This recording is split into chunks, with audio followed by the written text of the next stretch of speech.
7, 6, 5, 3, 2, 1, 0.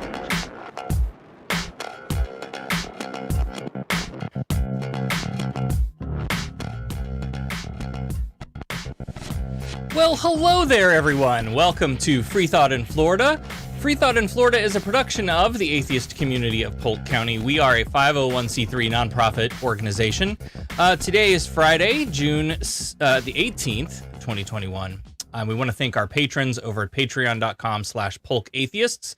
Go be like Julian Conrad, Devin, Virgil's Cardboard Box, Todd, Freethinker215, and Alice. You too can make a monthly pledge to support the show and get access to some bonus Patreon-only extras. And know that you're supporting the good fight down here in the great state of Florida. And of course, if you can't do that, that's fine too. We'd love for you to go rate, review, subscribe, Apple, Google Podcasts, anywhere else you can give us all the stars. Do give us all the stars. 2 doesn't count, 3 doesn't count, 4, it has to be all the stars. And we appreciate you. Thanks for tuning in and helping us out. My co-host tonight, fresh from vacation, Allie Ashmead. Allie, how are you? Good. Welcome Relax. back. Yeah, yeah, relax. Good to be back. Right. We'll see. Well, we picked a nice, calm, relaxing welcome back topic for you tonight. And we have a special guest joining us. Shawanda Bonner Morgan is a Polk County high school English teacher and been very vocal on the issue of critical race theory. So we're excited to have her on the show. You've been making the rounds and discussing this issue a lot lately, and we appreciate your willingness to dive in here. Now, just briefly, I will note that for regulars and maybe new listeners, Shawanda is a woman of faith. And so I know you're all tired of hearing me bang on the pulpit of the believer is not the enemy, right? Mm-hmm. But I'm right. And and so tonight we're going to once again model for you the way that we should behave, and the idea of like, look, we can set aside this one thing we disagree about because there's bigger shit to deal with, and Yes. and this is something that we agree on, and we come together at our common issues. Intersection. Yeah, that's how we do it. So so Shawanda, welcome to Freethought in Florida. I'm really great. I'm really grateful that you guys allowed me to come on. You see my ego all inflated and stuff. My bad. No, I'm grateful that you guys asked me to come on. I of course had heard of you when you were in the news, Sarah. I bet you did. Yeah. Yeah.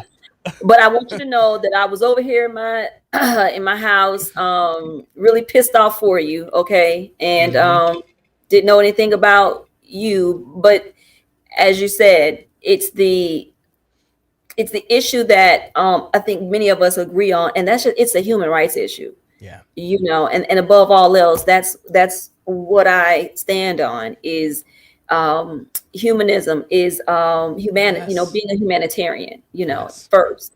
And so, yes, I do that, you know, just as a good person, I do that because of my faith, but I understand that when you're in a centered group, I'm sorry if I'm jumping ahead. Go. Go. When you're in the centered group, you are the first that has to speak for those who are marginalized and off to the side. You've got to shut down. You got to take down. You got to talk down those who are in that group with you, and you know, may not be showing and displaying the amount of respect that you yourself would want. And I think that's important. It's something that before we went into shutdown, that's actually one of the last lessons that I taught my students last year. You know, when I was teaching 8th grade in middle school. This is past years was my first year teaching high school. So before that, I was a 8th grade teacher for many years, and that's actually what I taught them. There are times when there are times when I'm marginalized because I'm Black, because I'm a woman, But then there are times, like in this country, that I'm centered, because I'm a Christian, because I'm able-bodied, I don't have any disabilities. I'm heterosexual, if that makes sense. Yep. And so that means that there are times when I need to be spoken for and protected, and there are times when I need to be the one to speak up and be the protector. So anyway, let me talk to my people for a minute. In the atheist community, right? So this is a thing that we struggle with a lot. There are a segment of atheists who are not helping the cause, who are their idea is religion is just 100% bad. There's nothing to come from it. And so we need to eradicate it from the face of the planet. And therefore we won't work with people who are religious or who hold those beliefs. There's a group of people in the atheist world that are like that. In the same way that there's a group of people in the faith side of the spectrum that are, okay, we'll work with you, but you need to, we're gonna try to convert you. We're gonna bring you to Jesus, and where we sort of met in early, just a text message or two, was, hey, you're this, I'm this, that's all cool. I'm not gonna try to change you. You don't try to change me. And like, okay, let's go deal with the shit that needs to be dealt with. And that is something that I think more people need to realize and hear and understand. True. Anyway, I think so. I agree. Yeah. Absolutely. So tonight we want to talk about this knock down the stupid straw man that has been built up around critical race theory. It's all over the news. For folks listening, maybe you've heard a little bit. Florida has joined the march to ban critical race theory, or you will be calling it CRT throughout the night, I'm sure, which, as an old computer person, all I can see is the big monitor. When I think of CRT, it's a CRT monitor. And it was even a hot topic this week at the Southern Baptist Convention's annual meeting that was happening this week. So this is just, it's all over the place. Why is it? Why should you care about it? Why should we all be paying attention? And so that's the big topic to chew on tonight. If you want to get in on it and chat with us, if you have questions, if you feel strongly one way or the other, we want to hear from you. 253-900-2272. You're welcome to call in, and we would love to chat about what you've heard, what you think about all of this, and off we go. Before we get deep into the weeds, though, Shawanda, why don't you just get us started with a little bit of about you and a little bit about your background? All right, sure.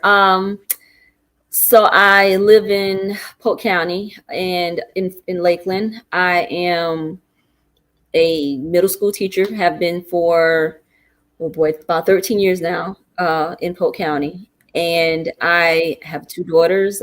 I was sharing with you guys before we got started. I just got married last year, so I'm new in that realm. And I've mostly been just living life, and I am a member of New Bethel AME.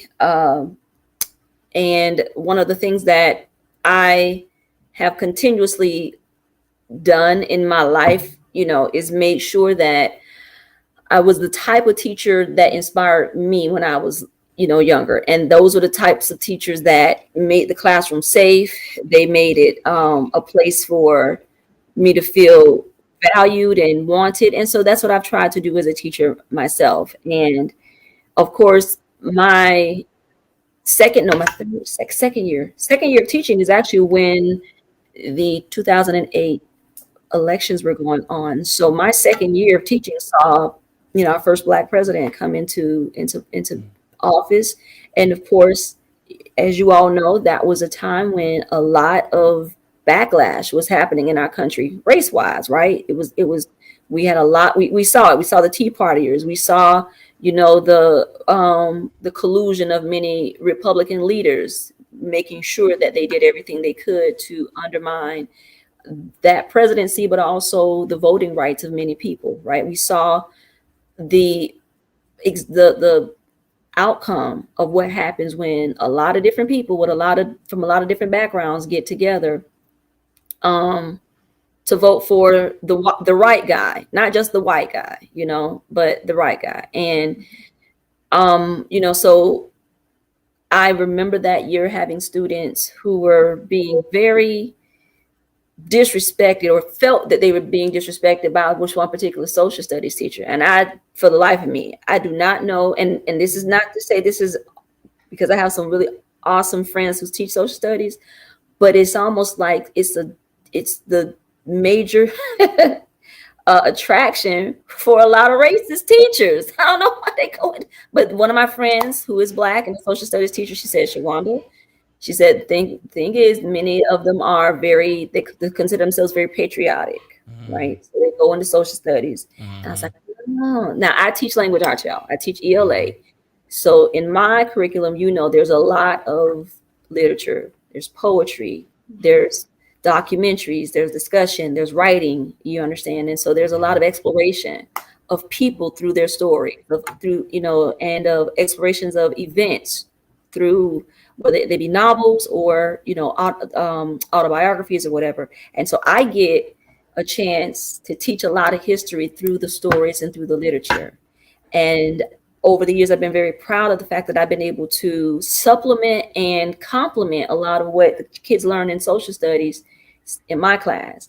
And the best way that I can explain it is that in social studies, if they get the skeletal, structure, in language arts, they get the heart. Because it's one thing to learn about an event, a date and a time. It's another thing to learn it through the eyes and the personalized, reflections of the people that were there. And so that's what I try. That's what I've been trying to do, and I've succeeded a lot. But throughout President Obama's 2 terms, we've seen this resurgence of a lot of backlash of what I'll call white rage in our country. And it has only continued, through the last administration and now into this one. And so we have white rage that's followed by white backlash. And that's really what we're seeing. And every generation, there is something new that is pounced on to be the code word, the code issue. We know it's veiled racism, right? We know that's what it is. And so this is this particular generation's issue, critical race theory, something that's been around for 40 years, collecting dust over in the corner. Ain't nobody been thinking about it. Yeah. All of a sudden, here we go, because they needed something that they could say without saying it, that they could use without really saying what it really is that they're talking about, which is we don't want diversity to be taught. We don't want racism to be taught because we don't want to be made to feel guilty and bad about the things that we know have been going on in this country for a long, long time. So here's where we are. Yeah. And that extends out into lots of other things too. Like we've been seeing with attacks on the LGBTQ community and just all the systems of power that are after the minorities. Anyway, our government is an equal opportunity hater. Okay, he's not leaving anybody out. Yeah. Okay. No, you're right. I want to just do a quick go back on a thing you said about history teachers, because if you could have just plucked into my my high school history class just now, you triggered some flashbacks. Now, longtime listeners will just hit fast forward for half a minute or two. But let me tell you the story. I'm from a town of 1,400 people in the middle of cornfields in Illinois, and I describe this as corn, soybeans, and white people as far as the eye can see. Right. So there wasn't any diversity. Right. There were no people of color. Nobody spoke any language other than English. It was offered in our school, but like it was a joke. You know, and so I had a high school history teacher who, I shit you not, said out loud to the class, you know, thinking it was hilarious. I don't have any problem with black people. I think everybody ought to own one or two. This was the late 90s, y'all. I'm talking, this is recent history. Okay. Holy. Right? Right. And he did like Civil War reenactments, and like the way you just described that just sent me right back to that. You're right, the patriotism and the man, flag waving and the flag worshiping. Oh, and yeah, stand for the pledge that's all where that. I grew up. Like I grew up in the middle of that.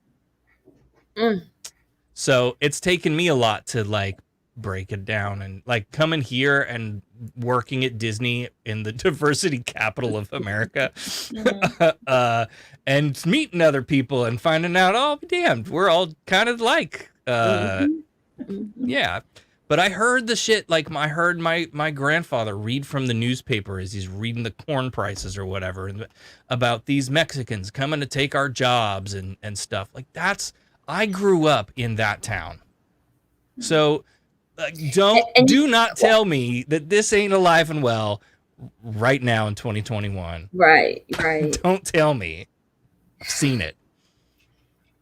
And what's interesting about that trope, which is so horrible, first of all, many Mexican Americans, many immigrants, they've come to this country, you know, working hard, and many of the jobs that they have gotten as far as in the agriculture field, those were jobs that my people used to have.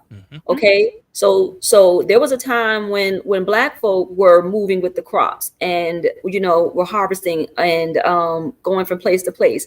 So hell, white people still weren't doing it then. You know? Right. Yep. I can totally speak for that. Growing up in Virginia, I worked in the tobacco fields when I was a kid, and then as I got older, the family that I worked for started bringing in Mexican, and they were paying them and I was not making anything. I was a teenager, you know, but then they were able to bring in Mexicans who would take less than I was making, because we know that for many of those folks, even less was still more than what they were able to, you know, probably procure when they were home, right? And it makes sense. So I get it, you know, but they're taking our job, because I saw this story a few years ago. Y'all remember when we had the economic downturn, you know, 08, 09. There were agricultural people or folks in the agricultural field who they attempted to give jobs to, you know, not native, but Americans, you know, or those who are not immigrants. And honey, these folks were out there asking for breaks. They wanted lunch. They didn't want to. They're not gonna do it. They weren't gonna do it. Yeah. They were complaining, and you know, it was like, so yeah. As far as the folks that are actually in those fields and that do that work, you know, on a daily basis, nobody's coming. Definitely not coming. No, you know, nobody's coming to take their jobs. Homegrown American is coming to take their jobs. Exactly. Right. I mean. Right. And they're not doing the job that anybody's coming to take. Oh, no. Come on now. Kimmy says in the chat, I am also a social studies teacher in Polk County, and I'm appalled by everything that's been happening. Florida is quickly becoming an inhospitable place to teach and learn. Yeah. I mean, God, where do you start? Like, we can't pay teachers what they're worth. The government is continually siphoning taxpayer dollars from public education to private schools in the form of vouchers. And the private schools that don't have to follow the same requirements that public schools do as far as testing and those kind of metrics, but also teacher certification, teacher evaluations. Yep. Those things are the same. They don't have to follow the same non-discrimination ordinances that public institutions have to follow. Yep. So there's a lot of things that are from the ground up.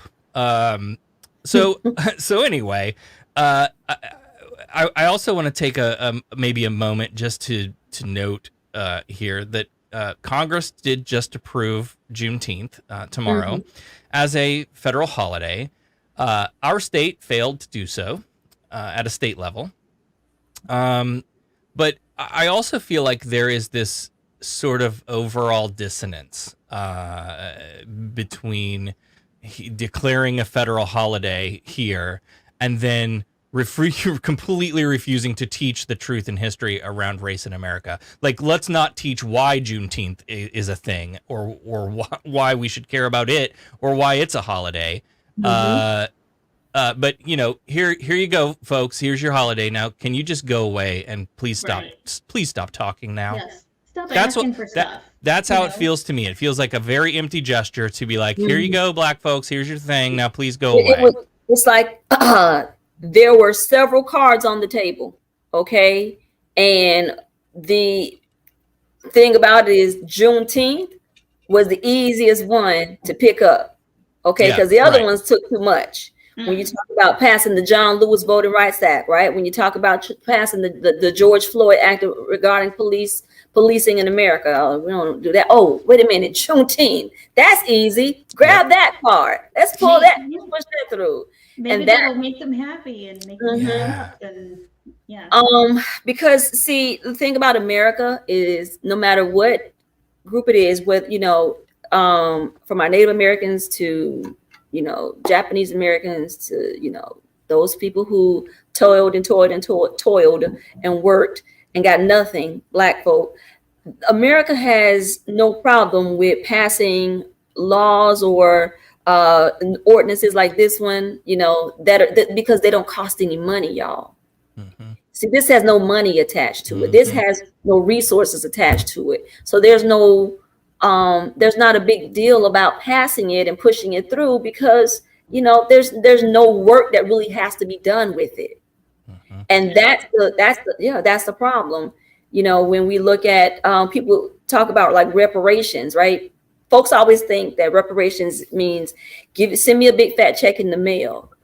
No, reparations could be give me free college for my kids. Yep. Yeah. Give me an interest-free home loan. And make sure that in the communities that I want to live in, that there's no discriminatory practices that are put in place so that I can't get into them. Do that for me. Yes. College loans, take them off the table and give me all grants so that I don't have to worry about coming out here saddled with college loans and credit card loans so that I can participate faster and earlier in this American economic system. Do that for me. Come into my community and make sure that if Publix says they want to set up a grocery store over here, then make sure that they also know that they are going to need to set up a grocery store over there in the food desert. Those are some of the things that can be done. But here's what we're dealing with, Sarah. We're dealing with the fact that we've got to convince the descendants and the beneficiaries of white supremacy to turn around and actually undo and share in some of the resources, the wealth, and the power that they have been granted and don't want to deal with. Yes. Go ahead, Allie. I'm sorry. I was going to say, and that therein lies the problem, is because you mentioned something about white rage. Now we have white fragility. Well, white rage comes after white fragility, which leads to white backlash. You know what I mean? You know what I mean? So yeah, absolutely. And they're feeling very sensitive right now, that they're somehow to blame, or that we're blaming them for something that their ancestors did, and they just want it to go away. So here's the hypocrisy, So like, okay, Sarah, I have heard all my life, and I believe it to be true, that our Jewish brethren say, never forget, right? Whenever anything comes up in relation to the Holocaust, we hear it, never forget. It's etched in, different monuments. You may see those two words when you go to different museums. Now we're saying never forget in relation to 9/11, right? 9/11, never forget.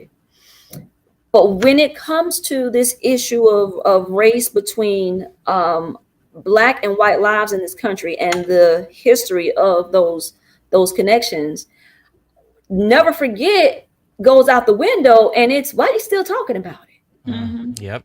Right. And it's interesting that some of the same folk who say why you keep talking about it, they don't mind at all America, because again, I see the intersections of the Jewish story, and the perils that they went through and what has happened to my people in America, right? I mean, many slaves, many Black folk, they saw themselves much like the Jews in the Bible in bondage. You understand what I'm saying? And so there's always been that parallel there between Black and Jewish people.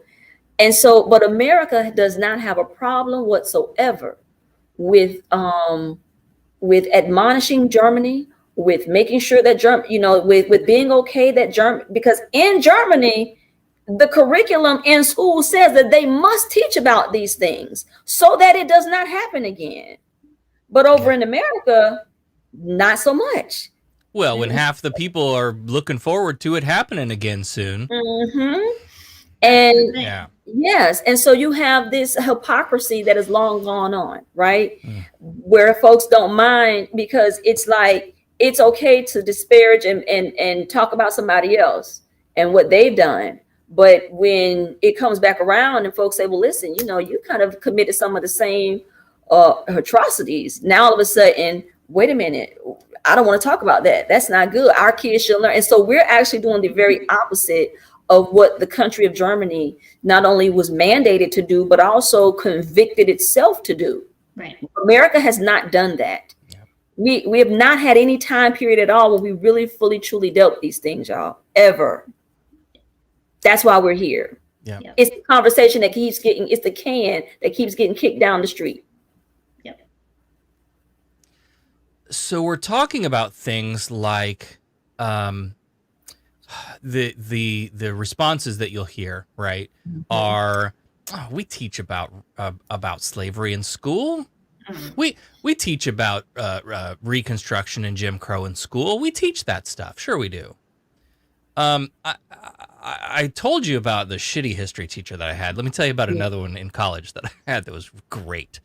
And his approach to history was, listen, your entire school career to this point in history has been taught to you the wrong way. I don't care if you can regurgitate names and dates to me. I need you to know why this thing happened, what was going on in the world at the time, what was going on in the area at the time, and how it changed things. Like, I need you to understand history, not memorize it, understand it. Ooh, best history class I've ever had, right? It was a community college. So you get a lot of that. You get a lot of that. But come on, we teach about that. And sure, we do to a point, but we don't teach things, and correct me if I'm wrong, we don't teach things that critical race theory is challenging us to teach, which is the systemic things that were done that have resulted in a lot of the situations that we have today. And I think about, like, the thing that woke me up to the idea of the systemic racial problem that we have in this country. Several years ago, I read an article about how the interstate system was designed, and how, like, where are we going to put the interstate through this big city? Well, if we could draw a line between the white neighborhood and the not white neighborhood and run that road through there, that'd be great. What the hell did we do that for? That's how you got the inner cities. Yes, sir. That Holy shit. That's how it came to be. And, absolutely. Yeah. Wow. Yeah, you'll see that. We don't teach that. No, we don't. So funny you say that. So let me share this. And I know we opened up and you were sharing with your viewers and listeners that I've been speaking on about this. What's funny is I did not hear about critical race theory until about 7 months ago, 8 months ago.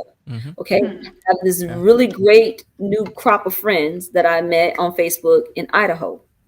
My friends in Idaho, many of them were sharing that they were hearing these things talked about in their churches.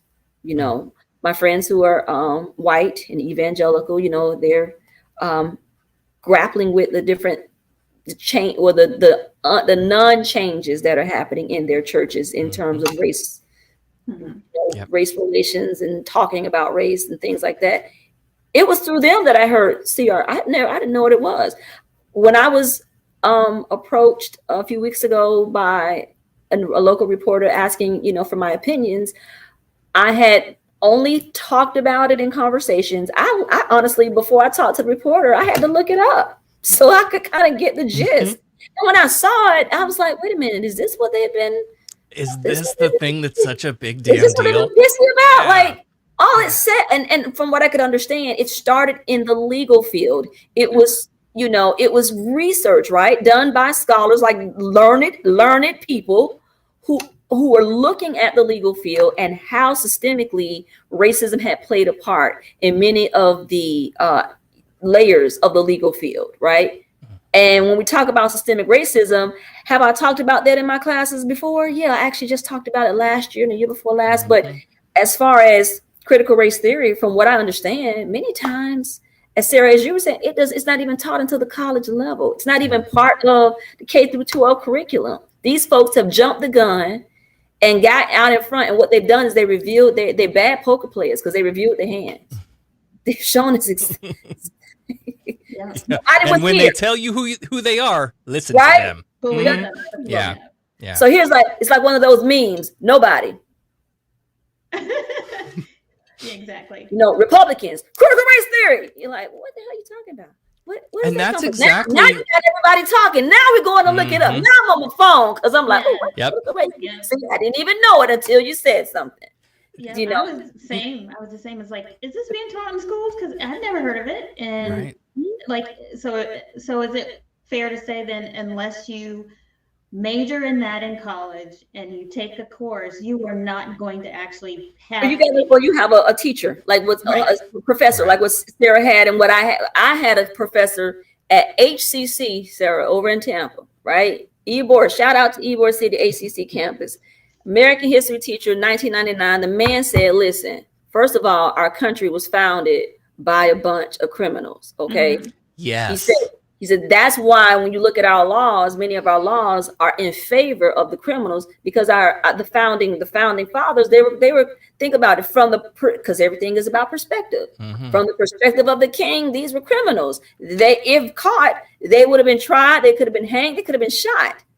So that's why many of the, people say, God, why are so many of our laws so, leaning towards, because our founding fathers or the white men who, owned slaves and, they were very aware of what was happening in the judicial system in Britain, and they did not want it to happen here, and they wanted something a little better, that looked a little different. But founded by a bunch of criminals. If you come from that perspective, a lot of the rhetoric today by our current legislators, it just doesn't even make any sense, when it trying to make it seem like our founding fathers would be so important. No, they actually would have been cool with the protests because that's what they were doing. Right. It would have been cool, I put a pin in this to talk about, but I forgot to write it down and flesh it out. We did I think Allie, it was you and me. We did a whole damn show on the proposed changes to curriculum that was floating around the DOE. Right. And we were looking at it from a very specific lens of like church-state separation. And there's a lot of revisionist history happening in those that are like, oh, let's talk about how the founding fathers were, good evangelical Christians and how fundamental the Bible was to the founding of this country. And religion and Christianity specifically, despite many of them being deists, and the fact that the foundational documents that they wrote were very secular on purpose. And if you read through a lot of their writing, because Jefferson was the main one that wanted to make sure that they maintained the separation of church and state. That was Jefferson, and he was a scientist. You know, the man, and you know what I mean. Like, I'm with you. Go ahead. the people that are trying to rewrite our education curriculum, these are people who are saying things like, well, you know, in the Constitution, the phrase separation of church and state doesn't exist. Right. As if that's a good argument. So you have that going on, and we sort of like dug into that and all of the changes that were proposed in there. But what sneaks in along with that is, or alongside that, is that revisionist history of, you know, the patriotic, our wonderful founding fathers and how great they were. And, you know, Chris Columbus just came over here and found a new land and planted his flag and everything was great. And then he bumped into some very nice Indian folk and they helped him learn how to farm this land. This is the kind of nonsense revisionist history that like a lot of it I was taught. And they all sat down and had a nice meal. Yes, exactly. Right. And they all lived happily ever after. The end. So you got, okay, so number one, I was on a really wonderful podcast, Facebook Live show that was done by my friend on Tuesday night. My friend in Idaho. Yeah, her name is April Kolman. Her podcast is called No Ordinary People. And I actually was her very first guest on her show. Awesome. Way back in April. So she asked me, so every Tuesday she releases a new show, and basically she's just interviewing folks like us, you know, just regular people telling their stories. And so on Tuesday night we did a podcast, and it is, I think I shared the link with you, Sarah. She put it on YouTube. It's on Facebook, but we talked about this, and I brought up the whole textbook issue in relation to the state of Texas. Are you guys familiar with that? Right? Oh, yes. Okay. So think about it. A lot of our textbooks in other states are guided by what Texas wants in their books. Because one of the issues that came out a few years ago was the fact that in the AP curriculum, they had the book revised to say, because wording matters. We all know wording matters, right? Words matter. Phrasing matters. So if you go from calling a person of color in bondage a slave to calling them a worker, how does that change a kid's perspective? That's completely different. Because worker means that I clocked in, and at some point somebody's running me my coins. Okay, right. At this week period or 2 week period, that's a worker. You know, and so by just changing and then making, you know, watering down their the strife and and all of the work that they had to do and the horrible conditions that they worked in, by watering it down, by whitewashing it, by making it softer, by giving the language a softer tone, it makes it damn near seem like the Love Boat pulled up over in the Ivory Coast and the people was like, ooh, a one-way ticket to America? Sign me up. Yeah, let's go. Right, let's go. God. I know I don't have enough money. I'm gonna take this steerage class, but you know what? I'm gonna get there no matter what. Right? No, that's not how it happened. Okay, but that's what they want you to believe. And so, it as when we look at companies, Sarah, like Pearson, because Pearson is behind a lot of the textbooks in this country. Okay, so if Pearson is creating the textbooks, and then Pearson is also creating the test that they put in front of the kids.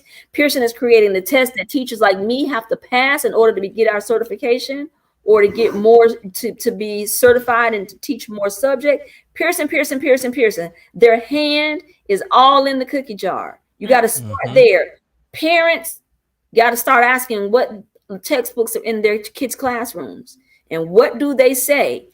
You may not get the real one to come home because the school districts are I don't understand how the hell we had more money under Reagan than we do now. Because when I was going to school under Reagan, we had a set of books that stayed in school and everybody got a book to go home. Now all of a sudden we don't have the money. I don't understand. Yeah. But I digress, y'all. But you may not get the real book that comes home, but your kids have an online version of their textbooks. I guarantee you, especially your social studies, the language arts, the math textbooks. They should know how to log in. You need to start opening up and seeing who the authors are of these textbooks, who's behind it. Because what you're talking about is a lack of diversity of not only in color, but I'm talking about in thought. And a lack of truth as well. Yeah. Well, what I'm saying is, if there's a lack of diversity in the people who are putting it together. Oh, for sure. That when you open up that textbook and you see if there's a lack of diversity there, a lack of experiences, you're going to have basically a homogenous curriculum that's put together. And parents got to be more worried than whether or not Johnny's getting an A in the class. You got to worry about what the hell the A is for, and what's being taught. And that's the main problem. You're right. There's a lot of revisionist history going on, and that's why it's so important that teachers find a spine, get a damn backbone, and teach these kids what needs to be taught. Tell them the truth. Yep. Tell them the truth, because they need to know. And it's plenty of examples when you would talk about systemic racism. Love, interesting. Are you familiar with that? What is that show on Comedy Central? Adam Ruins Everything? Yeah. Adam Ruins Everything. There's a clip that's on YouTube from one of his shows about redlining. Okay. I showed it to my students, because that was, when we're talking about systemic issues, one of those issues is housing. So here's I love the clip because it explained it very succinctly. There were some funny parts, so the kids got to laugh, but they got to learn a really valuable lesson that many of them didn't understand and didn't know how we got here. And I think so things like that are important. There was a story I saw recently about a person that had a what the hell are they called? An inspector come in to value their home. No, brother. Yes, getting their home appraised. Yeah, an appraisal done, and got a quote back, and then a person of color, and then took like all their pictures down, removed anything from the house that would identify them as a black person. It happens all the time. Had them come back in, had a different person come in and appraise the house much, much higher. She had 2 appraisals that were done, and they were both lower than she felt that they should have been done. So she had a third appraisal, and the third time she had the husband of a friend. I think he's a white guy. Had him to come in and pose as right? Yeah. Anyway, yeah. But I actually have read a story about that. It came up in my Facebook feed, and in the comments, one lady said that her mom was a realtor for 20. It was a black lady. She said mom was a realtor for 25 years, and sadly, that was one of the pieces of advice she would give her black clients continuously, is to take down anything that is in relation to your ethnicity, to your culture, because in large part, white society deems anything that is black as inferior. Yeah. And and sometimes it's not even the conscious, but it's back here. Yep. It's not even up here, it's back here. And so I think that's what was going on with the appraisal. But how many times does that happen? Yeah. And then how is it? Or if it's a known, if the house is in a neighborhood that is known to be a quote unquote black neighborhood, they'll automatically value less. So that goes along with something that I was thinking about one day riding to work. I seem like there's 2 places I do my best thinking: in the car and in the shower. So, riding to work one morning, and I thought about that, Sarah. I thought about the fact that property values are based on white people, not black people. Property values in an area are based on how many middle or upper middle, or, the middle class white people are in that area, because you could have the same 2 or, similar neighborhoods, right? With people with similar jobs, but they might be 2 different cultural groups, and that value could come back very differently based on, so property value, it is the number one, what they say, it's the number one factor in generational wealth, right? Mm-hmm. And so that story you were talking about, those appraisers, they were cutting into that woman's, ability to be able to, get as much money back on her house as it was worth, and be able to, pass that money on to her kids or save it or whatever. So yeah, Right. it's a huge factor. We lost Huge. Allie. I'm trying to get her back. I see. We lost her. So let me try to do this. Let me reset the session. Okay. And we'll see if we can get all y'all back. She's not moving, so it might be frozen. All right. So you may need to refresh, but we'll get everybody back on here. In the meantime, if you want to call in and talk about this, 253-900-2272. I'm watching the lines. Welcome to call in and talk about all of this. 253-900-2272. And I think we almost have everybody back. Oh, but I lost Allie again.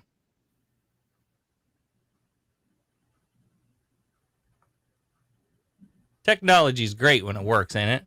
When it works, but when it doesn't. When it doesn't. So are you able to call her?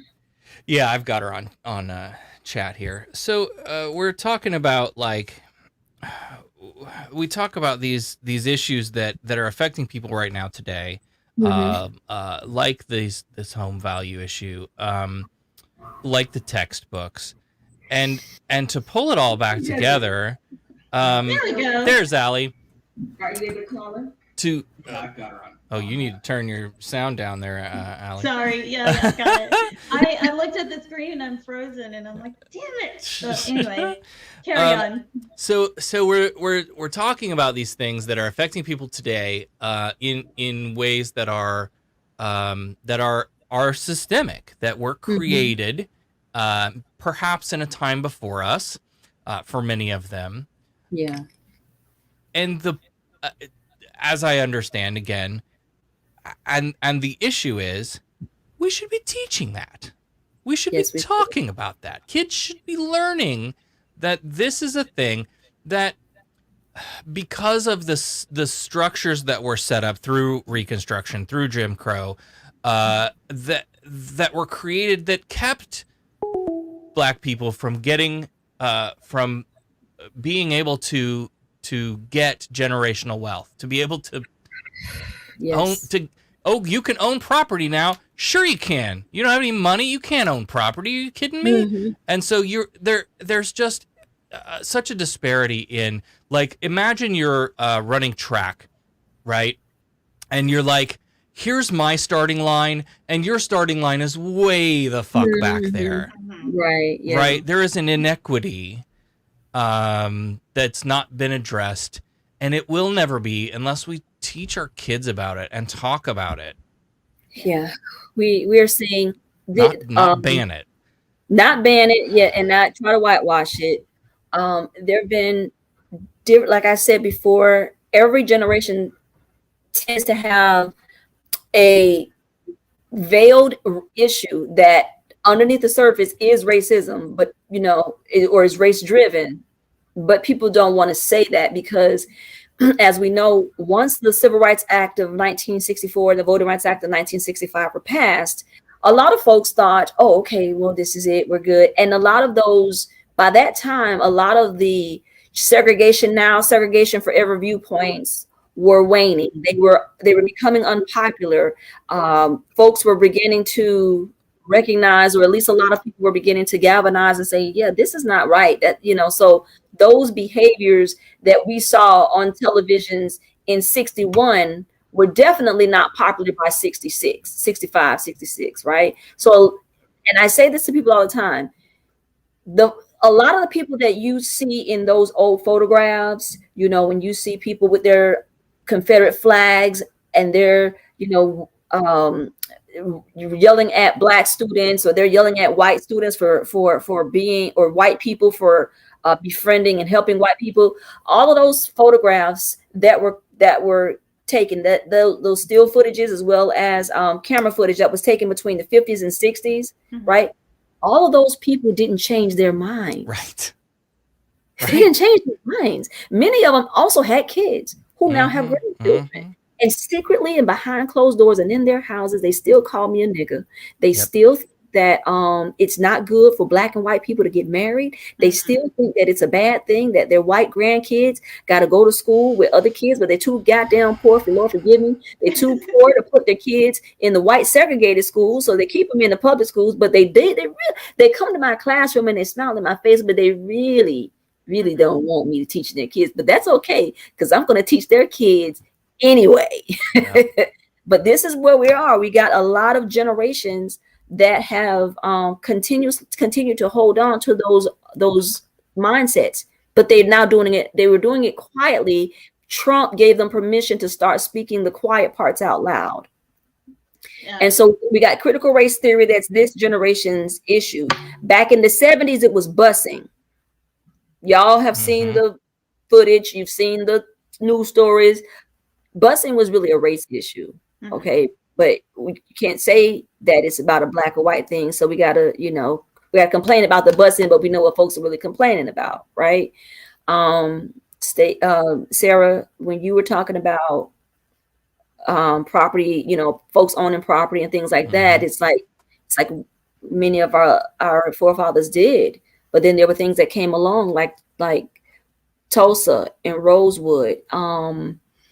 And so if I may, before we leave, I'd like to share a few documentaries that I've seen over the years with you guys, so that you and the viewers, listeners can get a better view. Like, for instance, there's one called Banished, which is by a filmmaker. His name is Marco Williams.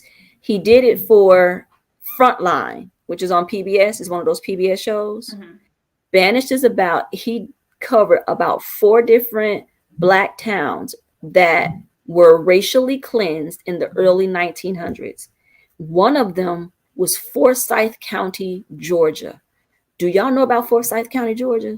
Do you know it's probably, if not one of the richest areas in the country? And at one point in time, a lot of that land was owned by black people. And they were run out of town. And their lands were taken over. It wasn't necessarily eminent domain, but it was a process similar to it, right? Where for a period of time, this land goes without ownership. So a white person just moves in, takes ownership, and year after year or every few years, it's sold off to somebody else. So it's called Banished. It was on the Frontline episode on PBS in the early 2000s. And Marco Williams, the documentary maker, he's the same person that just recently did the Tulsa race. He did the documentary about Tulsa, the one that came on the History Channel a few weeks ago. Are you familiar with that one? Same filmmaker did both of those. So my point is that there have been times when we have done our best to do what America told us to do, Sarah. They said, go to school. They said, get educated. They said we were encouraged to wear our hair. That's why many black people began to straighten out. You know what I'm talking about, Allie.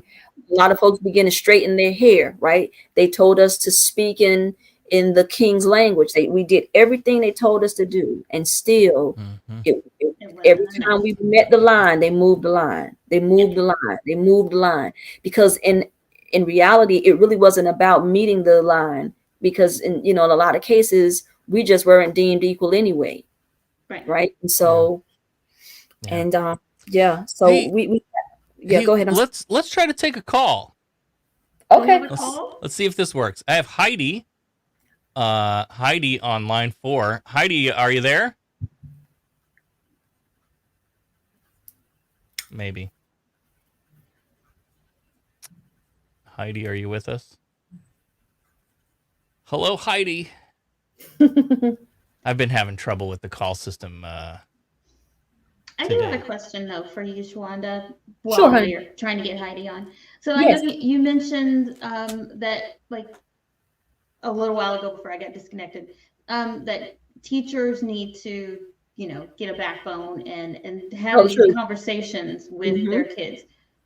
Do you think that there would be some type of repercussions to having those conversations as teachers? There already is, love. I mean, even for Black teachers and white teachers alike. I got a friend who told me that she was reported on to the state for teaching racism. Yeah, it already is. But see, the thing, I remember several years ago teaching at a middle school, and the district has a Martin Luther King essay contest every year. Right? So what I decided to do was do some lessons on Dr. King so the kids could learn about him. Do you know, I had a parent that told the guidance counselor, because the child had gone home and shared what we were doing, and the parent told the guidance counselor that Miss Bonner was teaching too much about Martin Luther King, too much about Black people. I was like, but the principal wanted us to do this essay, right? Okay. I have had that statement made by children as well. Last year in February, two Black students came and said, we had done last year I did something different, guys. I printed out a blank calendar, right? And every time I got a chance, it didn't equal out to every day, but I was trying to touch on it at least 2 to 3 times a week. But we filled the calendar up with something in relation to Black excellence. You understand what I mean? So 2 of my students came and they said, well, Ms. Bonner, and they told me the names of kids who had gone to other teachers' classes and had said that Ms. Bonner's just talking too much about Black people. So I had to have some really honest conversations class-wise with the students. But one of the jokes that I made, and they all laughed, all of my babies, the white ones, the Black ones, brown, Hispanic, the Asian kids, because I said to them that I'm not unused to hearing those things because I've heard it before. It doesn't mean that it feels good every year. It still hurts every year that I hear it. I said to them, but the next time that a parent tells me that, I'm going to draw a circle graph. I said I'm going to give them a pie chart, and I'm going to ask them to show me on the pie chart how much should I talk about Black people? Just give me a percentage. And I drew the pie chart on the board when I was talking to the kids. I said, just how much would make you feel good? 15, 10%. You just show me on this pie chart how much I should talk about Black people versus how much I should talk about everybody else. And then we'll go from there. And the children laugh because they realize how absurd the statement is, right? Because if you've never complained about talking about all them dead white guys, then why all of a sudden are you, because it's what it was the unconscious bias of being decentered. And some of them were not used to being decentered. Absolutely. Right. And so, but I real talk in my classroom, but it's always out of a place of love. It's always I'm an underdog rooter, Sarah. So, whether it be, kids using the word, gay out of order, you know what I mean? Or kids, one of my children last year, he's Vietnamese, and he had made a statement about he in his reflection after one of our conversations, he shared that many of his classmates had, said things like they were disparaging him about his eyes. Oh, can you see? Because your eyes are so small. Just little digs like that. It hurts kids. Yeah. So we've had I don't want to just be hogging all the time. Y'all, I apologize, but you're good. You're the guest. We'd love to hear from you. Okay. So last year it was the calendar. That was the main, gist of my my social justice lessons, right? I shared a lot of things that I learned with the kids, whether it be about people or events or like one of the things that we added to the calendar was something I had just learned last year about Gandhi dancers. You give me a beer. Do we have we have Heidi on. Okay. Sweet. Hi, Heidi. Heidi, you're on the air. Damn. Hi. How and should you be talking about Black people? Wasn't there like a 3/5 compromise? Should be talking about them 3/5 of the time, because you are the people that built this country. I swear to God, this whole conversation just makes me want to cry. That's in the and I wanted to Constitution, start this with an African proverb. Until the story of the hunt is told by the lion, the tale of the hunt will always glorify the hunter. Ooh. And I think this critical race theory is absolutely 100% important. And I think, Shawanda, I think that I'm your age. How old do you think I am? Which is I grew up 24. Because you grew up during the Reagan era, and Yes, that ma'am. really crappy education that we got that it was just totally whitewashed. But it was teaching though. I had great teachers. So Heidi, I had a 5th grade teacher who she had posters on the walls, right? Every single day in class, I sat in front of Madam C.J. Walker. I sat in front of Garrett Morrison. I sat in front of the gentleman that created the gas masks. I'm having a brain fart right now. I sat in front of Elijah McCoy. All of these different people. Every single day, my eyes were saturated with Black excellence every day. And I had white teachers that, made sure that all voices were counted in. I had male teachers and female teachers, later on, middle and high school. And that's what matters. It, like when Sarah was talking about getting to college and having that great professor that basically, let her know everything that came before was, don't even worry about that. And that's what we need. So yeah, so even in the midst of the Reagan years, oh Lord, I remember Reagan, he ignored AIDS and he ignored crack, basically, and all of these new age Republicans, they keep talking about Reaganomics and Reaganism, and they're putting him up on the pedestal. I don't know what they're remembering, because I remember something different. But I apologize. I didn't mean to take up all your time, love. Oh, no. But have you guys heard of Howard Zinn? No, I don't think so. He did a book called The History of the United States, and it actually does critical race theory. It looks at, and the only reason why I know about this is I had to homeschool this last year. And I was slapped in the face with the true history of the United States. We are, and how awful we are as a country, and where the hatred for Black people came from, and where it started in the 1600s.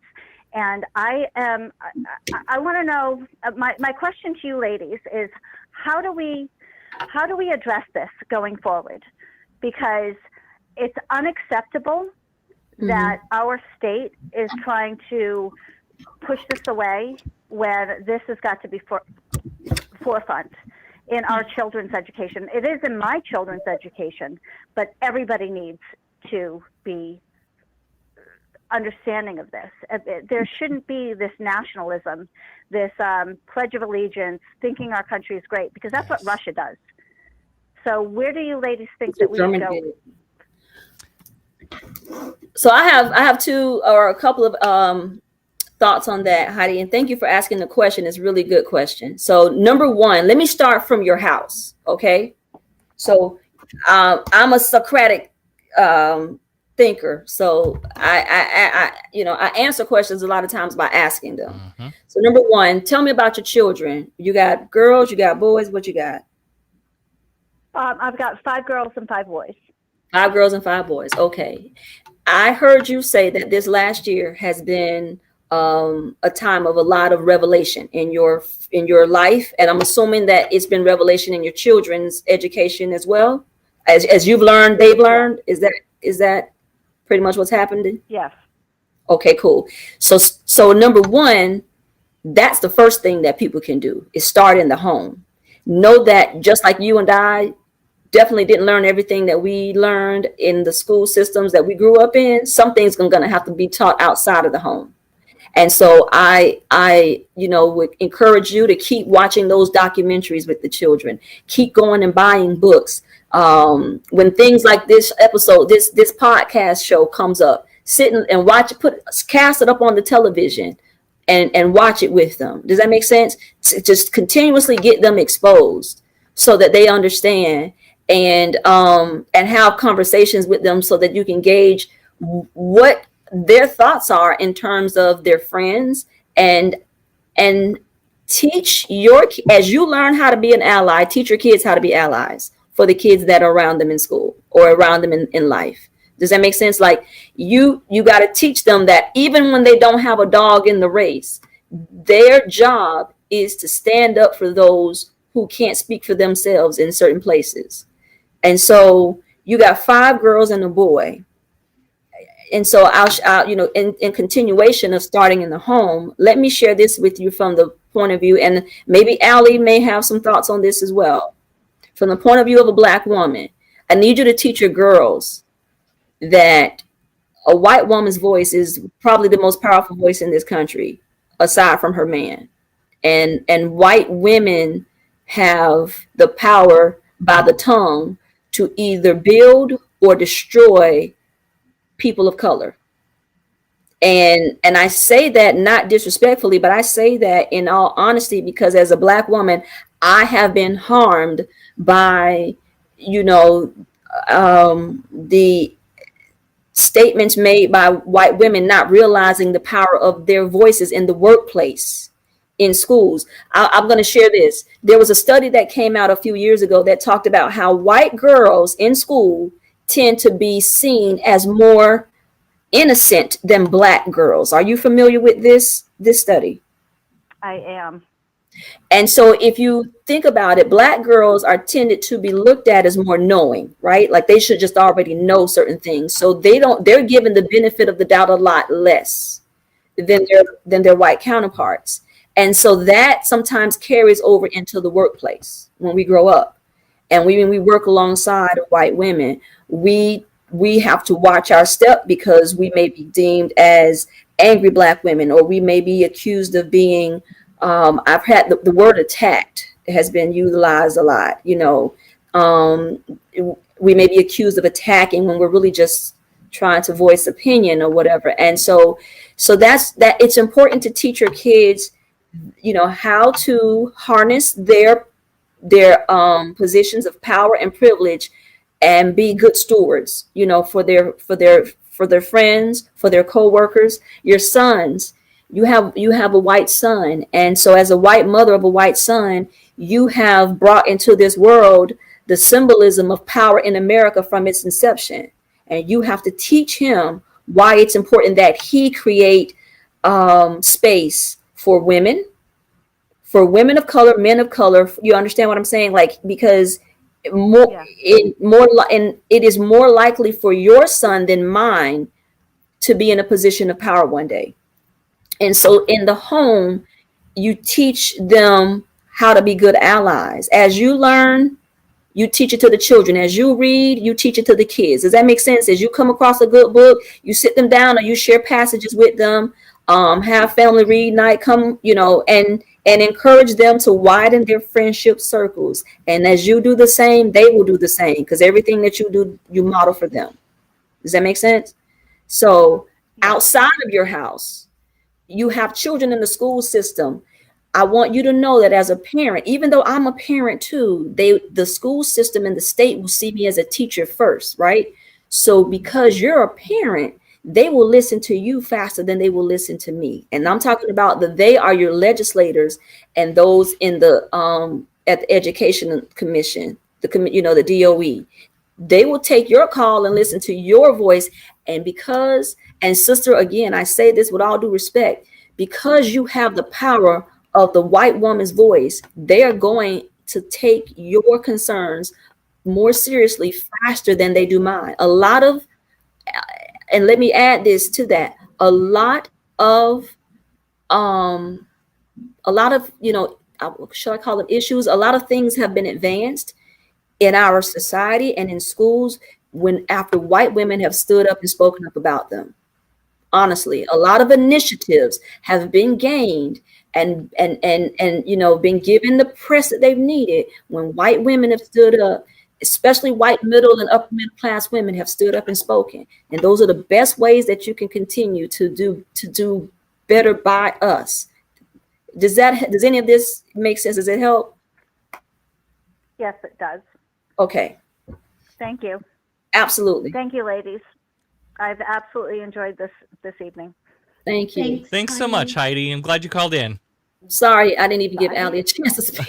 No, it's fine. You said it better than I could have. No, it's fine. Well, I guess allow me to yes and that a little bit, because I think of this a lot in terms too of as a trans person, like how all of this affects me and people like me, and the real change, the changing of hearts and minds has to happen in the home. And beyond that, like, elections have consequences, my friends. Like, what the hell did our legislature do this session? And if you've followed this show for any length of time, you know exactly what they did because we talked about it ad nauseum. They passed the moment of silence bill, and they kept trans kids from playing on sports teams that match their gender identity. That's what we were worried about. We had a literal global pandemic going on, all kinds of other things that really should warrant our time. But This is what we get because we, and I say we and the royal as the people, continually vote against our own self-interests. There is one thing that I scribbled down in the middle of this conversation that I want to tap back into real quick, which is the idea of parents needing to be aware of and engaged and know what's going on when it comes to, like, this is what the curriculum is being taught, right? Mm-hmm. One of the bills that passed this session, which I didn't like at first, but once it got watered down, maybe it's not so bad, was a bill around sex education. Mm-hmm. And of course, we all know that we teach the highly ineffective abstinence-only method here in the great state of Florida. But the bill that ended up passing, that it would have changed us to an opt-in state where no child would get sex education unless the parent said yes. And then they changed that. They took that part out. So we remain an opt-out state so that all kids get sex education unless a parent comes in and says, hey, don't teach my kid about this, right? But the other effect of that is that school districts will have to post on their website to make available to the public, to parents, what that sex education curriculum is that's being taught in the school, right? And as an advocate of medically accurate, science-based, evidence-based sex education curriculum, I'd like to know what's being taught. Well, we reached out to the Polk County administration and board a couple years ago to ask, hey, we're not only we're parents, but like, yes, we lead a secular nonprofit in the area that is interested in this information too. But even just as parents, like, I want to know what my kid's going to be taught in the coming years. And it was very much like, come on down to Bartow and we'll be happy to sit down with you and, like, show you what do they call it? A skim? They're in Congress when you go in to, like, review the highly classified information where you can't bring your cell phone in or something. That's how it felt. Like, it felt to me like, well, you can come down to the office and we'll be happy to show you what the curriculum is. Yo, it's 2021. Send me a fucking PDF. Like, come on.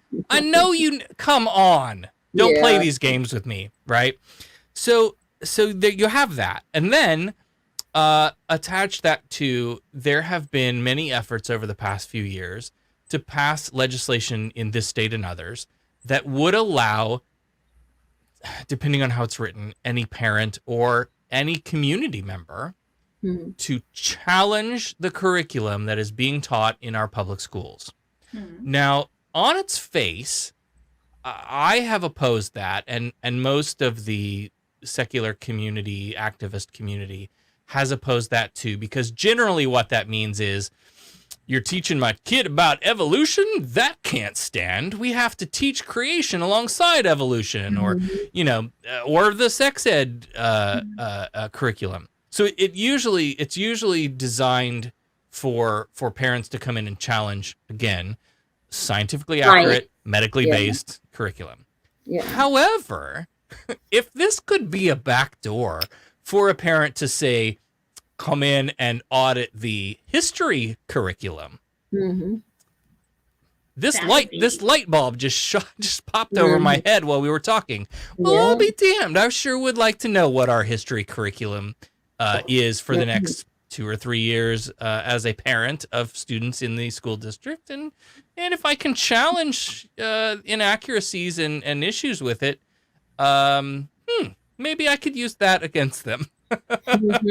Just a random thought I had. No question there, but just a thing that popped into my brain. Right. The thing about it is that once a law is a law, anybody, it affects everybody, right? So a law that sometimes is born out of because here's the deal. I joked about this the other night. Okay, first of all, y'all, you realize that the whole idea about critical race theory coming up as an issue, it was in connection to the Trump administration railing against that New York Times wonderful article, series of articles about the 1619 Project, right? Okay, so that's there. In the new wording, now the Florida legislature didn't make these changes. The Florida Department of Education did, right? And if you look at the wording, they actually stated in the wording that no school, K through 12 schools shall teach the 1619 Project or critical race theory.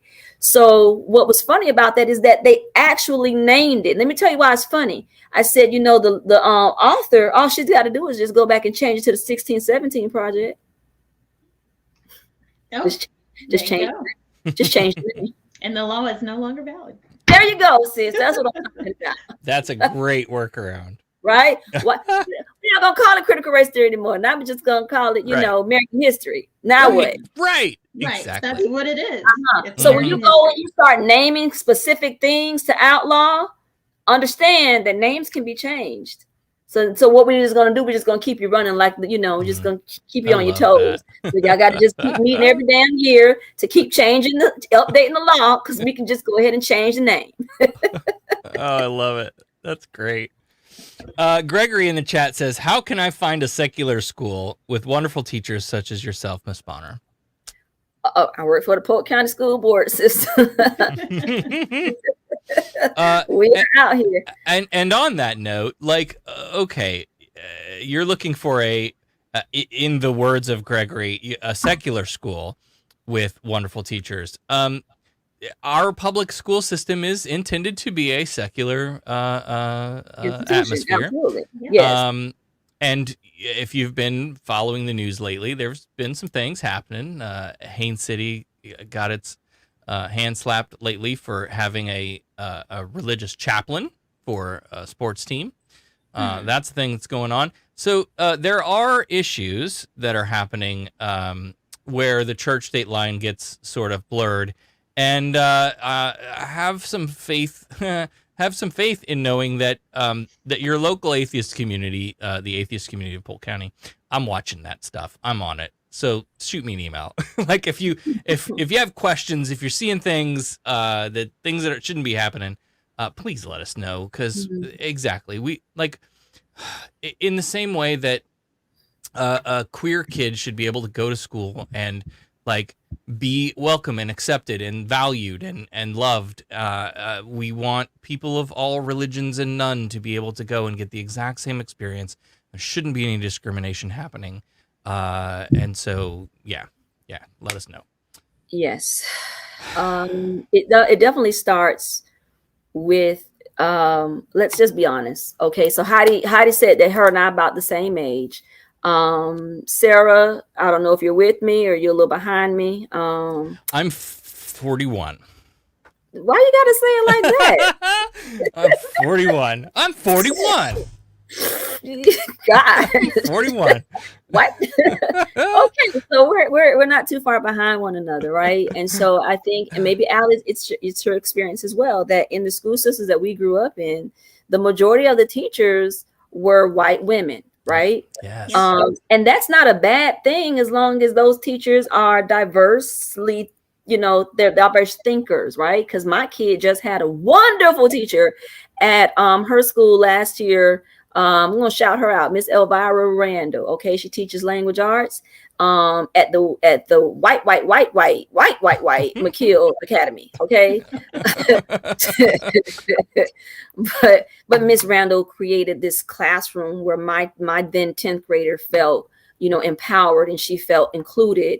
And Miss Randall was the first teacher that actually saw my daughter's greatness and potential and recommended her for an advanced class. It was the first advanced class that my kid had ever been in. I mean, we could talk about that as well in the school system, because a lot of those things go unspoken of. But in terms of where I was going, Sarah, was that we've got to work on diversifying the staff, right? And that's bringing in more men, that's bringing in more Asian teachers and teachers who who identify as Hispanic or gay. You understand what I'm saying? And in the Polk County school system, let me tell you, speaking of my Hispanic brethren, and I have to tell you that I always start my thinking at lower levels, and I don't mean lower in terms of you're lower than me, but I mean our custodial staff, we got teaching staff, we got people in the office. A lot of the custodial staff for the Polk County school systems are people of Hispanic heritage. And that's not a terrible thing, but I need to see more of those brothers and sisters in the classrooms. I want children who speak their languages or come from, whose families come from the same regions as theirs to be in the classrooms. You hear what I'm saying? We got to do better in that way. And that leads me to something that I mentally pinned, Sarah, earlier, but I forgot to say it. And it's this. We were talking about diversity. You talk about your school and how you grew up, right? One of the things that I recognized is that what is sad is that any diversity initiatives I noticed in the school system, Allie, they are all voluntary. They're all voluntary. And here's the thing. There's nothing mandated that I know of by law that mandates, say, Polk County school districts to ensure that the teaching staff looks like, the students. Yeah, there's nothing. It's all it. And what's scary about it is that it's all based on leadership. And you know where else I saw it at? In the White House. Because at the government level, it's the same way. Notice how Trump's administration looked mostly like him, older white men, right? The administration before him and after him, they were deliberately choosing to be diverse. Yeah. And in the school system, it's the same way.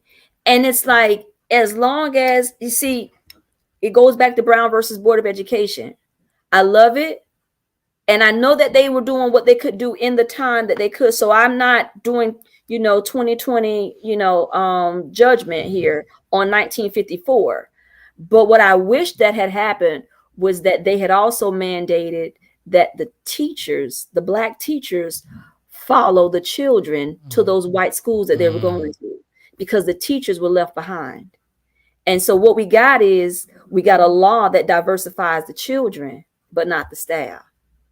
Yeah. And as long as we have no true, as long as diversity sits in the hands of each administrator, we're at the mercy of those leaders, just like in the presidency. You nailed it.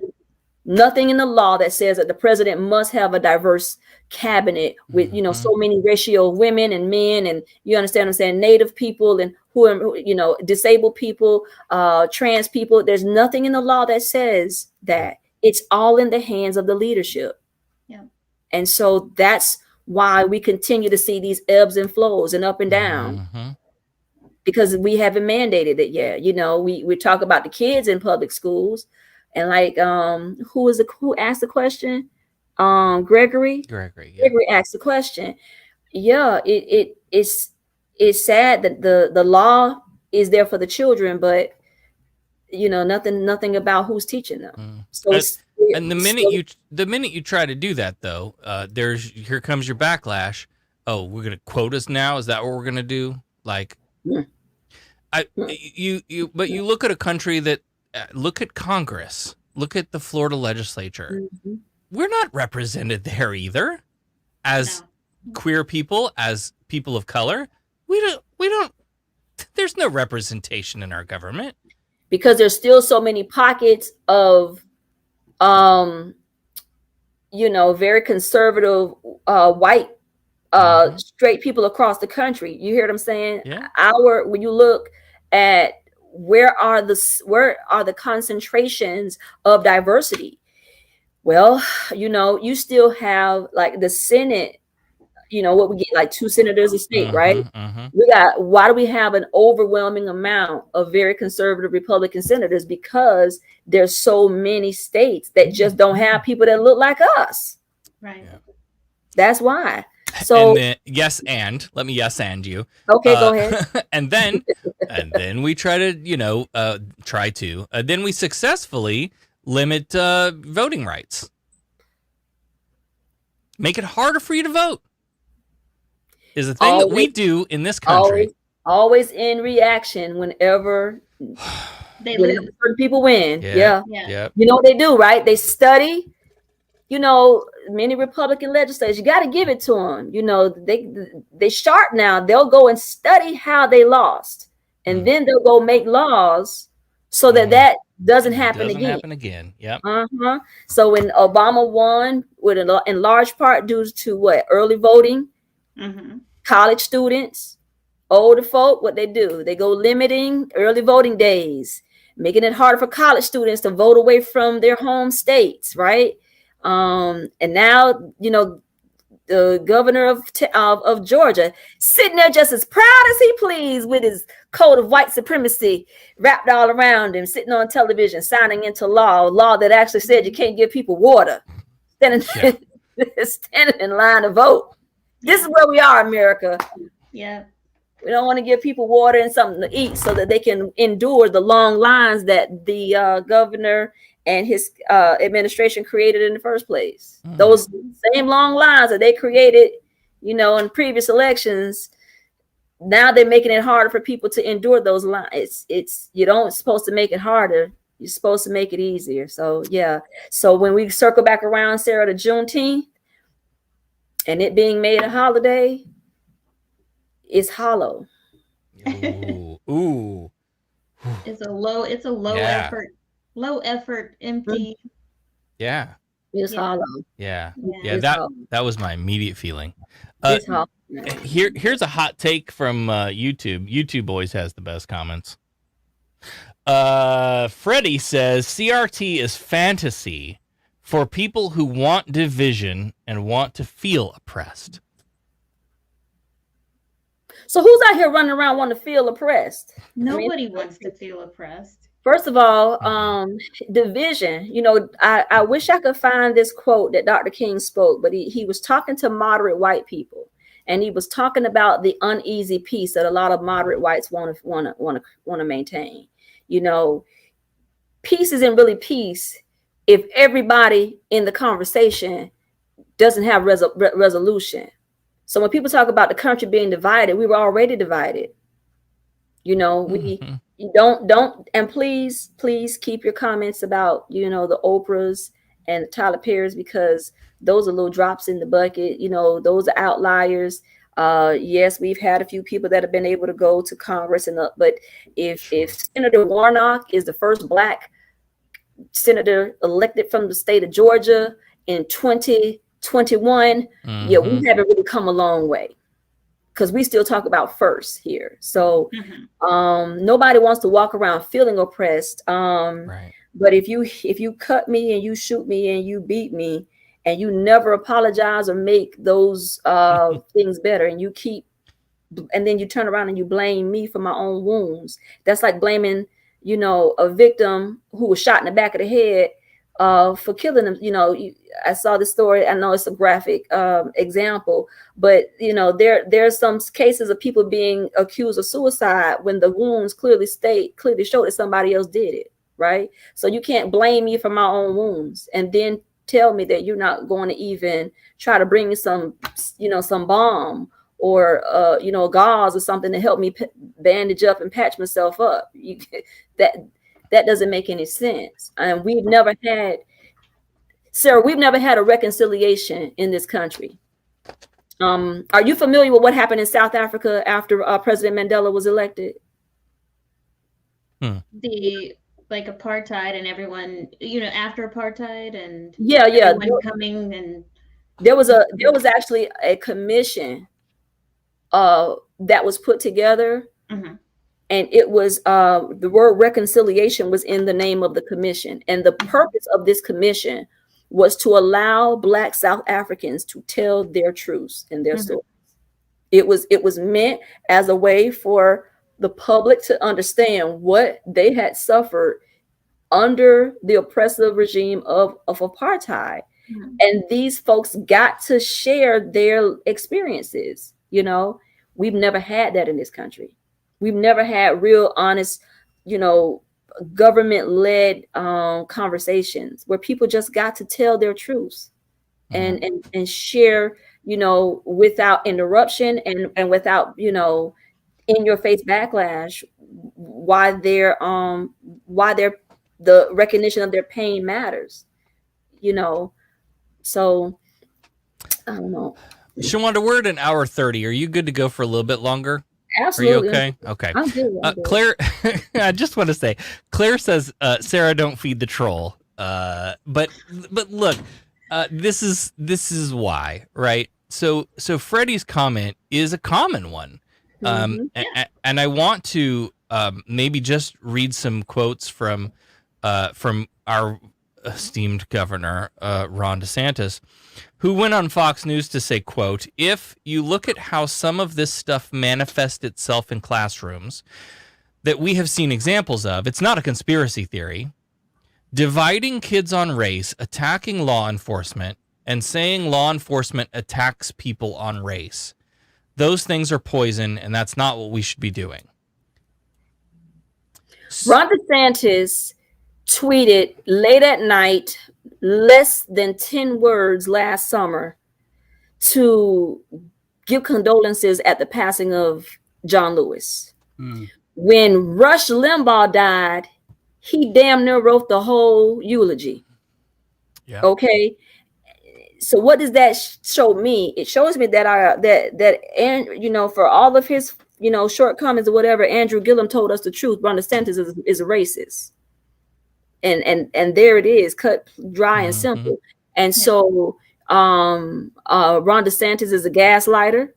But what you're not going to do is gaslight me. You know what Judge Judy say? You're not going to pee on my leg and tell me it's rain.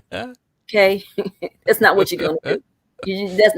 You ain't going to do that. And so he's a gaslighter and he's a manipulator. And when a racist tells you that talking about racism is racist, see, they're talking circular and they're diverting the conversation from the things that we really need to be talking about. Because see, like Trump did, he's doing the puppet show over here, right? So while he's doing this, he's actually doing some really sinister stuff, over in the corner that you're not paying attention to. Right. So this is just diversion. And then he'll go on Fox News because they give him the racist platform Gladly, that he needs. Yeah. And he'll do a YouTube video, but he won't talk to real reporters, Right. He's auditioning. Absolutely. So he's got to appeal to that base. and this is his audition. Yeah. Sarah talked about quotas earlier. You know, one place that we see a lot of backlash about so-called quotas is at the college level, right? Mm-hmm. You know, when they talk about, you know, many years ago in the early 2000s, so many states colleges were doing away with affirmative action, you know, methods in order to diversify their campuses. And then what do we have right before the pandemic? What, a couple of years ago, we had the college scandal, the rich white folks that were the celebrities. Remember that? Oh, what's her name from Full House? Actress, Yeah, you know, that it all died down. But you know what it reminded me of, and what it reminded many of us of, is that for wealthier folk, there is a type of affirmative action in itself, right? It leads me back to Ron DeSantis, because they said he went to Harvard. Now, I don't know if they meant he rode by Harvard on his way to, you know, Massachusetts Community College, you know, or was he like that dude? And you remember that movie, With Honors, with Brandon Fraser, I think his name was, and Joe Pesci.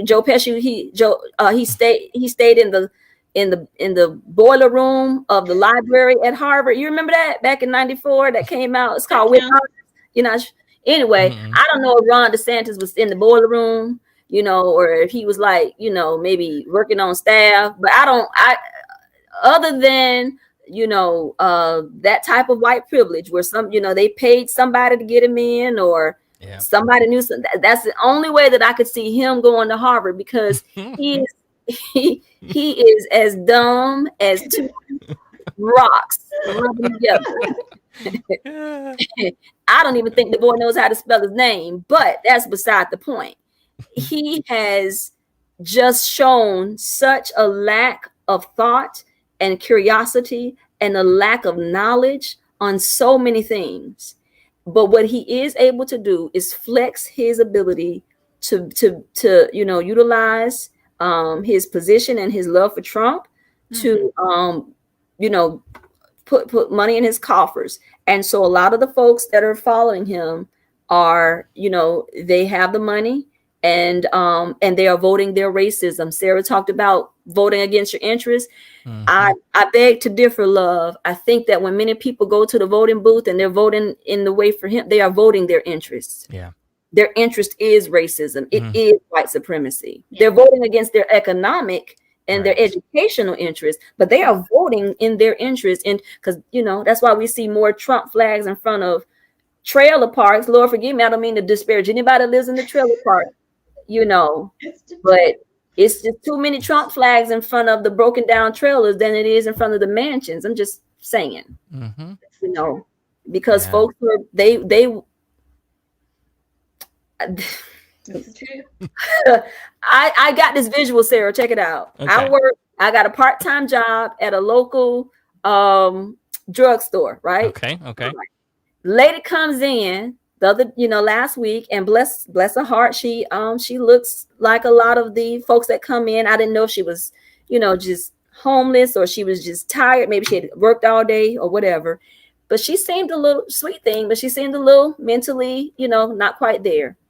And she had a book bag on the front of her body. And when I looked at the book bag, it was full of pens. And every pen, it was like Trump train, Trump 2020, Trump and Pence. And then she pulled out the dirtiest EBT card I have ever seen to pay for her stuff. I laughed to myself. I had to turn away. I had to turn away and laugh and then turn back. Because if that wasn't, you know, that was, I don't know, it was the best and the worst, you know, what do you call it when two things don't go together? Because I got a brain fart. Is it an yes, it was such oxymorons. Yes. Yeah. Yes. That would have been a perfect political cartoon with her and her dirty her Trump bag and her EBT card. And the girl, and it was a dirty EBT card. You hear me? Paying for, and I thought to myself, baby, he didn't even want you to have that. Right. But here we are, and so we getting ready to celebrate Juneteenth tomorrow. I mean, we're free-ish, I guess. But you know, as Dr. King said, you know, if one of us is not free, we're all not free. And I think, you know, everybody on this panel and many of the folks in our audience, what we got to recognize is that whether we are Black, white, gay, straight, Christian, Jewish, you know, non-denominational, non-faith at all, we all intersect. And when we go into the voting booths, when we talk to our elected officials, here's my bucket that I take into the voting booth, Sarah. I can't go in and just pick out my one issue. I can't just be, oh, here's my little one issue, and this is what I'm going to talk about. I've got to take the whole bucket. And sometimes I've got to even be willing to speak up and fight for the issues that may not necessarily affect me, but I know we'll circle back around.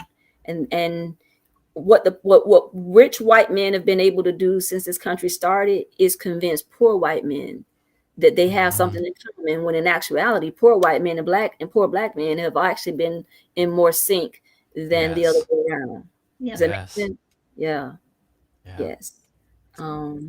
So as I was sharing with Heidi earlier, you know, if we could just also get many of our white sisters to recognize their voices as well, you know, and understand that they will actually gain more out of solidarity than they will by upholding white supremacy.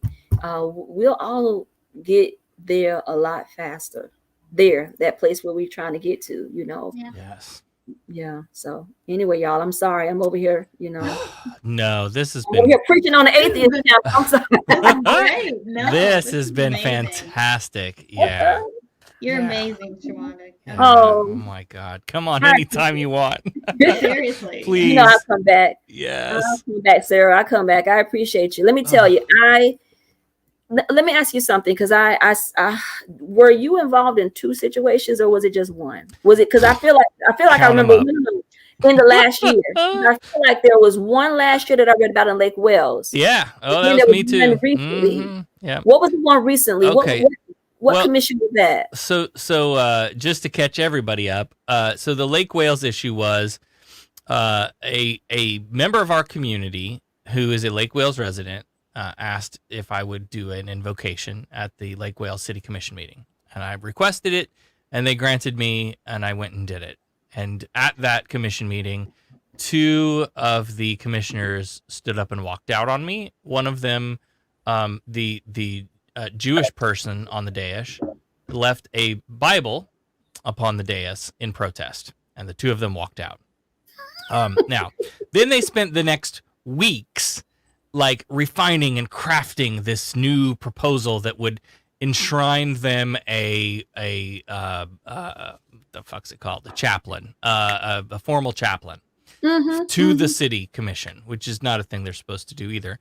And basically ensure that I would never come back. So the policy they ended up with was, we're going to have the Dr. Reverend Moyer be our chaplain, and when he is not here, in his absence, we'll run a list. People can sign up to be on this list, but they have to be like citizens of Lake Wales. And they were very like hostile to, why is this Sarah person from Haines City wanting to come down here and do a invocation in our town? Come on, y'all. We're more connected than this. Like, we can't be this. Like in the same county. Bible, like, yeah, like, come on. Wow. Yeah, but they were it was a very like, oh, we're an insular place down here and we don't like outsiders. Okay, I'll remember that when I'm getting ready to go shopping or go take my family out to dinner. I'll remember that. Yeah, absolutely. So the most recent one was the Polk County Board of County Commissioners. Oh, it was the county commissioner. It was the county commissioner. Yep. Gotcha. So Rick Wilson is now the county chair, and the most recent one, and I did an invocation at the county commission last year, not an issue, not a problem. And Bill Braswell was the Mr. Blueberry himself. Yeah, he was the chair last year, not a problem, no issues. This year, after I gave my invocation, Mr. Wilson felt it necessary to give a second invocation. And he's the one that said the prayer, to do right? The prayer, right? Yeah. Okay. So. Yep. So I say this: when I read the story last year. And at the time, I was not in real life, but I was Facebook friends with one of the people on the Lake Wells city commission.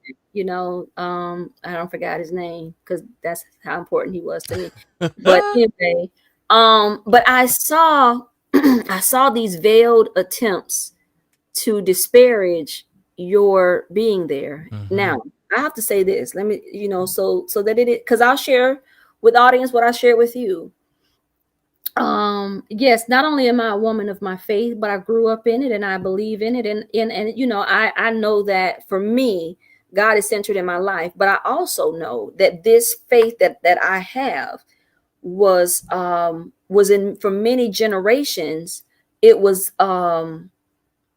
morphed and it was twisted and it was given in vile ways, and it was incorporated into white supremacy. And you understand what I'm saying? Yes. And so I know that this faith system I'm a part of has been utilized more often than not to disparage and hurt people than it has been to help people, which is sad because that's not what Christ was about. And so even if you don't believe that Christ was the Son of God, just know that at least that he walked on the earth. Just know that at least he was a good man. Even if you don't believe that he was a son of God, just know he was a good man. This is not what he was about.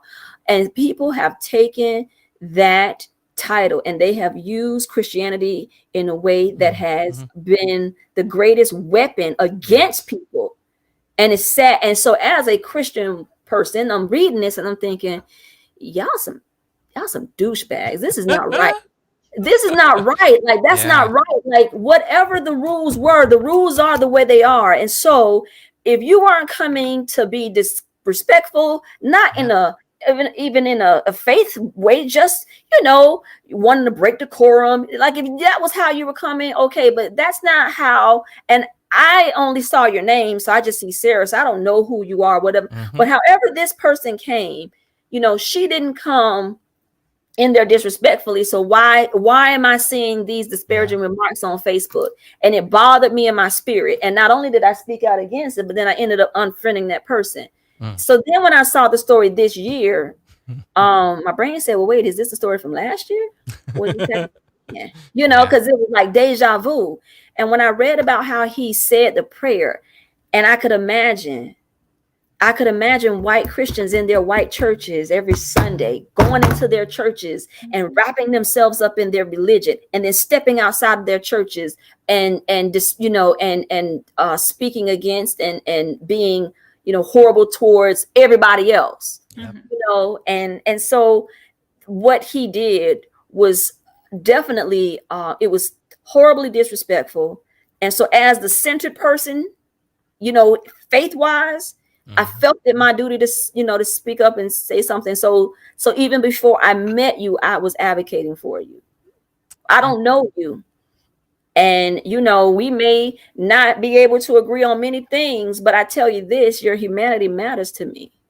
And your voice matters. And then I ended up, because it didn't even matter to me what you said. Just the fact that you were disrespected bothered me.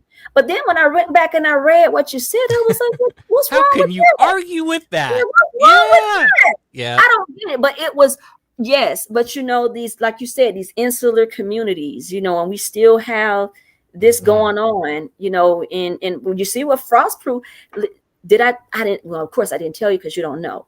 My husband and I went to a food truck kind of thing. We went down to Frostproof, child. Okay, we were the two chocolatiest people in the. I bet you were. This was sometime last year. We went, or maybe it might have been in 20. No, it was early last year. We went to Frostproof because we decided we're gonna do the food truck thing. So every city that got one, and so it was my first time there. So of course, when I see that in February, Frostproof decided they were just going to declare, what was it, February 6th, Donald Trump Day. I was like, oh, look at you. Bless your hearts. Y'all just so special. There is a city commissioner in Frostproof who is very special. I actually had someone come to me and say, like, hey, like somebody who is running for office and say like, hey, I know a couple of the people on the commission in Frostproof, like it would really wind things up for you to go in there. And I had to tell this person like, look, lady, this is not that's not why I do this. Right, I'm right, not right. going in there to stir the dust. Like that's not the point. The point is not to like rile everybody up. The point is, first of all, we shouldn't be having invocations before government meetings at all. I clock into my job and I go to work, and so should they. And if you'd like to pray, you're welcome to pray in private in chambers before you come out to the dais. Second, the courts have decided, well, it's actually okay that they pray, that they have prayers before governmental meetings. However, if they do so, then they have to allow all voices to participate. Then I get to participate. That's it. Like, that's literally the only thing that drives this. Like, the courts have said we get to have an equal voice, and it gives me an opportunity to one, speak to the public, that and to the elected officials to remind them that, like, hey, not everybody has the same worldview that you have. That's right. You represented a very diverse group of people. And in this particular instance, I'm here to represent a diversity of religious thought.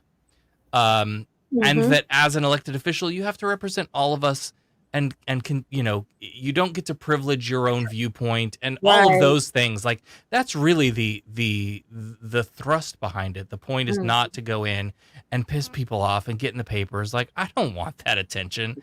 Right. I don't need all that. And that's the point, is that they made a non-issue an issue. Yeah. Honestly, well, and the 2020 invocation that and you can go to polkatheist.org and watch the videos that I gave to the Polk County Commission that year. Not a hitch. I came in, I said my wonderful words about humanism and how we're more alike than we are different, and that if we meet at our common ground to work towards our goals, that we'll be more successful, and that that's how governance should work. And then that was it. Everybody was fine. Nothing happened. What did President Obama tell the detractors and the haters? He said, it's okay. I'm still your president too. And you're absolutely right. You know, because as you were saying that, it's very easy, you know, especially me being a Christian, it's very easy to just fall back and say, oh, you know, prayer is fine, it's good. But you know what I thought about it just in that moment when you were talking? I thought about the minority group of Christians who find themselves in mostly Muslim nations.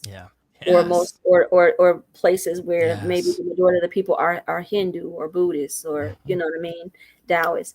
And I think about those little communities, and I think about, you know, the smaller communities of Muslim Americans and, you know, the greater Jewish community, and what it must feel like when we out here, you know, with our Christmas lights and, you know what I mean, trees and all this, you know, all the secularized stuff that's gone on, that's really just truly taking Christmas all the way away from what it's supposed to be. But what must they feel like? Does that make sense? So you got to always be willing to put yourself in somebody else's shoes to understand that at one point in time or one day that might be you. How would you want somebody to treat you?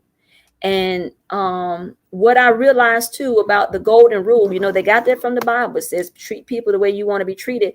You know what I realized, Sarah, is that we got to actually tweak that a little bit, because because those who wrote it on the premise, Allie, that both parties were raised the same. And both parties have the same value system.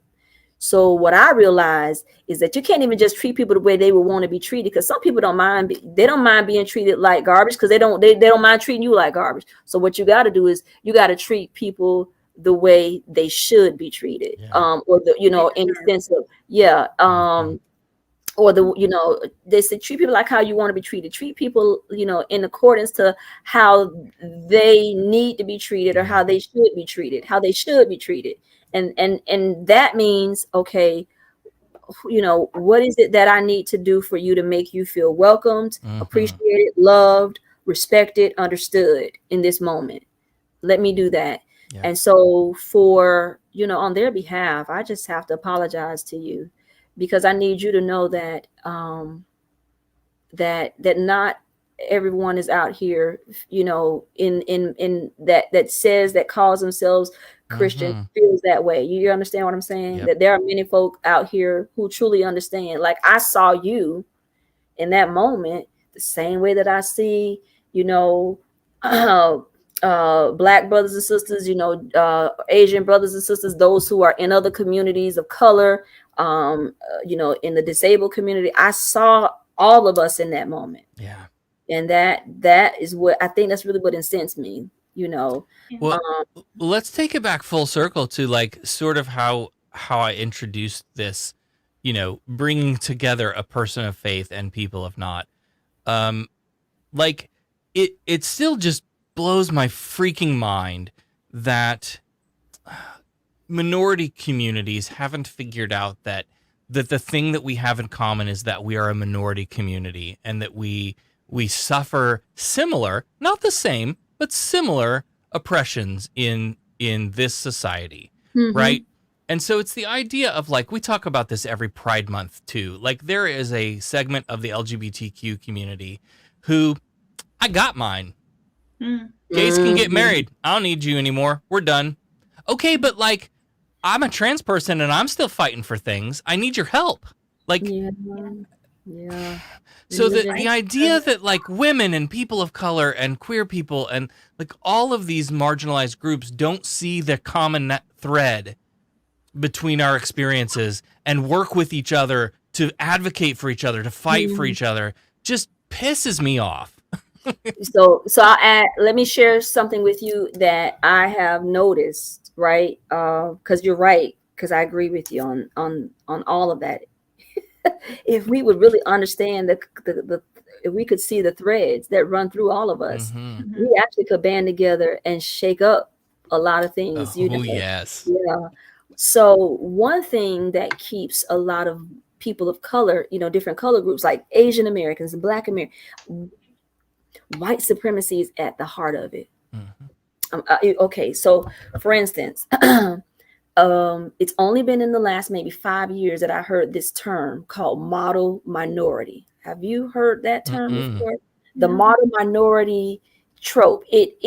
What it says is that it posits certain minority groups as being higher in the American society because they have shown themselves to be in line with what America says should be, or with the ideals about, as far as how you should live and patriotism and all those things.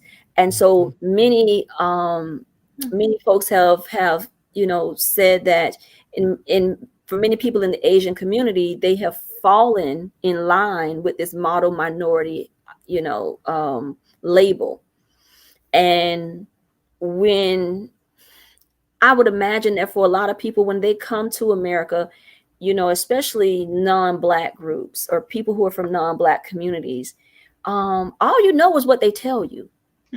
So if our school books and our educational system our media tends to continuously put, Black people at the bottom, well, you're going to believe what you see and what you learn, right? And you definitely don't want to be like them, right? So you got to put yourself separate and apart. And so white supremacy has this sinister way of sowing seeds of doubt and distrust in between communities, right?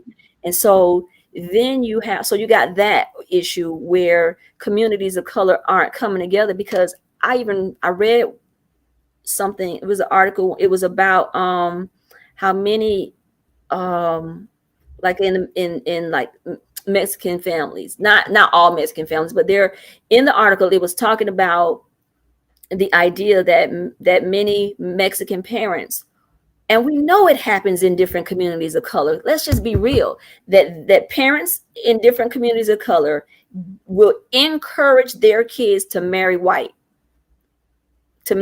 people, to encourage their daughters to marry white men. You know, so it's not just in the Mexican community. I don't mean to say it like that, but I mean in some communities of color, other than outside of the Black community, they encourage their daughters to marry white men. They encourage their sons to marry white women, as you know, because historically speaking, whiteness has always been associated with wealth, right, with power. And so you have people who are like, oh no, my father would never allow me to marry a Black man, you know. So those seeds of distrust and prejudice and discrimination are sown in between us. In the trans community, and I share this with you as an honest assessment from a Black woman, I have sadly seen some trans or gay or lesbian white people put their whiteness above my Blackness, if that makes sense. Yes, it does. You know what I mean? Like we don't have to compete for this here thing, because there's no first place. You hear what I'm saying? And so it's like I will fight for those who are in the gay community, those who are in the trans community. You know what I mean? I believe in your humanity just as much as mine. But when we get to a situation where we're talking about race, like don't fall for the white supremacist, you know, bias that makes you put yourself ahead simply because you have this difference. Okay, well, I'm gay, so that makes me. It's like, listen, you gotta we're not in competition, you know. So when we talk about, you know, issues that are concerning the Black community, it's not where we're trying to play victim, or we're trying to, like, nobody's trying to trump you. And I think that's another thing that happens, is like those who are in the gay community, you know, even though that in itself is a huge difference and makes you part of a minority community, remember, those of you who are white, you still have that privilege that the rest of us don't have. So you still got to mind your voice. I don't say that disrespectfully, but you understand what? Yes, you're right. I even in a I don't know really how to relate the story in a way that's going to connect and make a lot of sense, but I'll do it anyway, and hopefully it'll land. I think about, like, Caitlyn Jenner is the easiest example, but I know people around here locally too, people who have transitioned, who are unable to give up the male privilege that they grew up with. And so, yep, you're a trans person, and yep, we validate you as a woman, and you know, your experiences are legit and valid. But you're still doing stuff. You're still seeing the world through a lens and living through a lens of in a world where you're still holding on to something that you just can't, for some reason, you can't give it up. And for me, like, that's been, you're a trans person and like crazy right wing Trump loving whatever. Like, again, voting against your own interests. Your interest, right? Yeah. But like, yeah, it's that idea of like, well, okay, but I can't give up my power. I can't give up my whiteness. I can't give up my maleness. I have to hold on to that because it means something to me. And that's the thing we have to look in the face. Yeah, absolutely. I want to take a swing at one more comment in the chat, and then I guess maybe we can wrap it up. Gregory says, what do you guys think about the moment of silence in schools that was just approved by the Florida governor? If you watch, tell me about that, because this is the first time I heard of it. Okay, cool. So prior to the passage of this law, school districts in Florida had an option to allow a moment of silence at the beginning of the day. It was optional. If the school district wanted to do it and implement it, great. If they didn't, fine. So what the change is now every morning, you, Florida State school teacher, will be required to give the students 1 to 2 minutes of silence.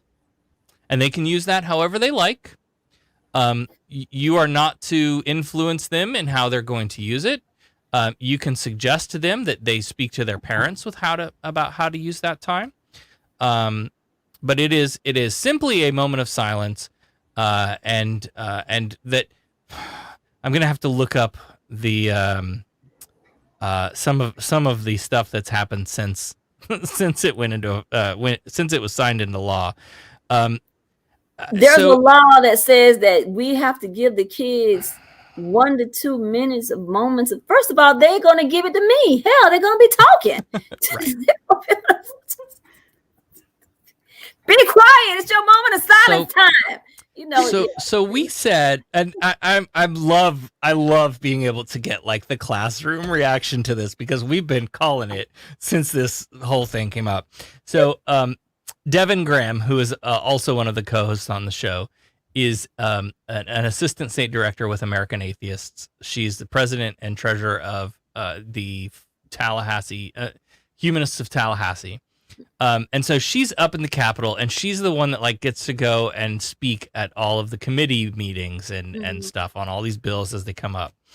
And so from jump, we have been saying, hey, this is an effort to get prayer back in school.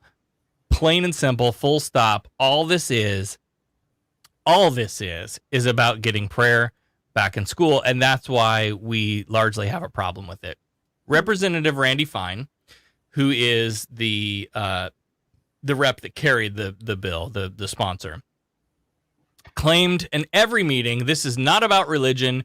This is about allowing our students to, and I'm watching your reactions very closely. This is about allowing our students to like have a moment of calm and be able to center themselves and reflect on the world around them, and be able to prepare the center themselves for the day ahead. Yeah. Randy doesn't teach, huh? No. Randy probably not even raising his own children if he's got them, because that's funny. That's hilarious. I mean, listen, I get it. I know that prayer was a part of schools, and it was at a time when overwhelmingly, our Judeo-Christian roots of this country, drove that. And I understand. The thing about it is this, though. If you go through the motions of something, but your heart ain't in it, it doesn't matter anyway. See, you can put prayer back in the school. You can put the Bible back in the school as an instrument but if it's really not a part of somebody's life, just like being a Christian or being, a Muslim or being, a practicing or non-practicing, Jewish person.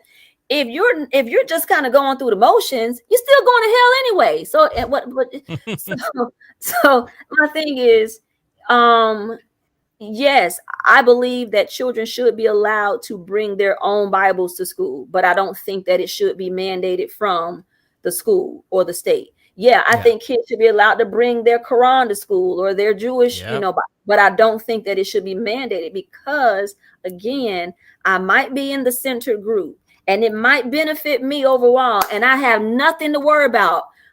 But at the same time, I got to think about the fact that there are those who may not feel comfortable or safe in such an environment. Mm-hmm. And what kind of things will this do for them? So we're going to take Randy's 2 minutes.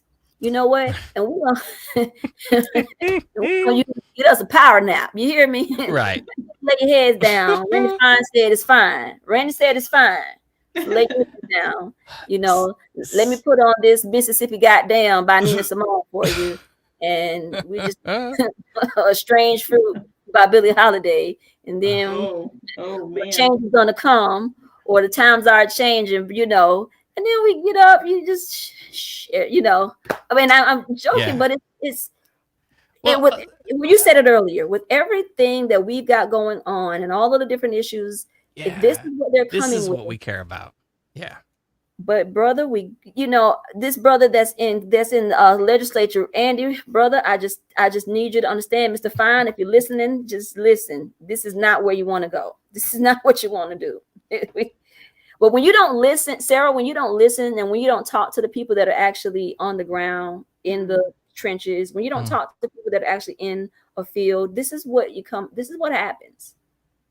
This is what happens. And this brother he's just one of many that are just making issues where there are no issues and distracting from the things that we really should be talking about. So yeah.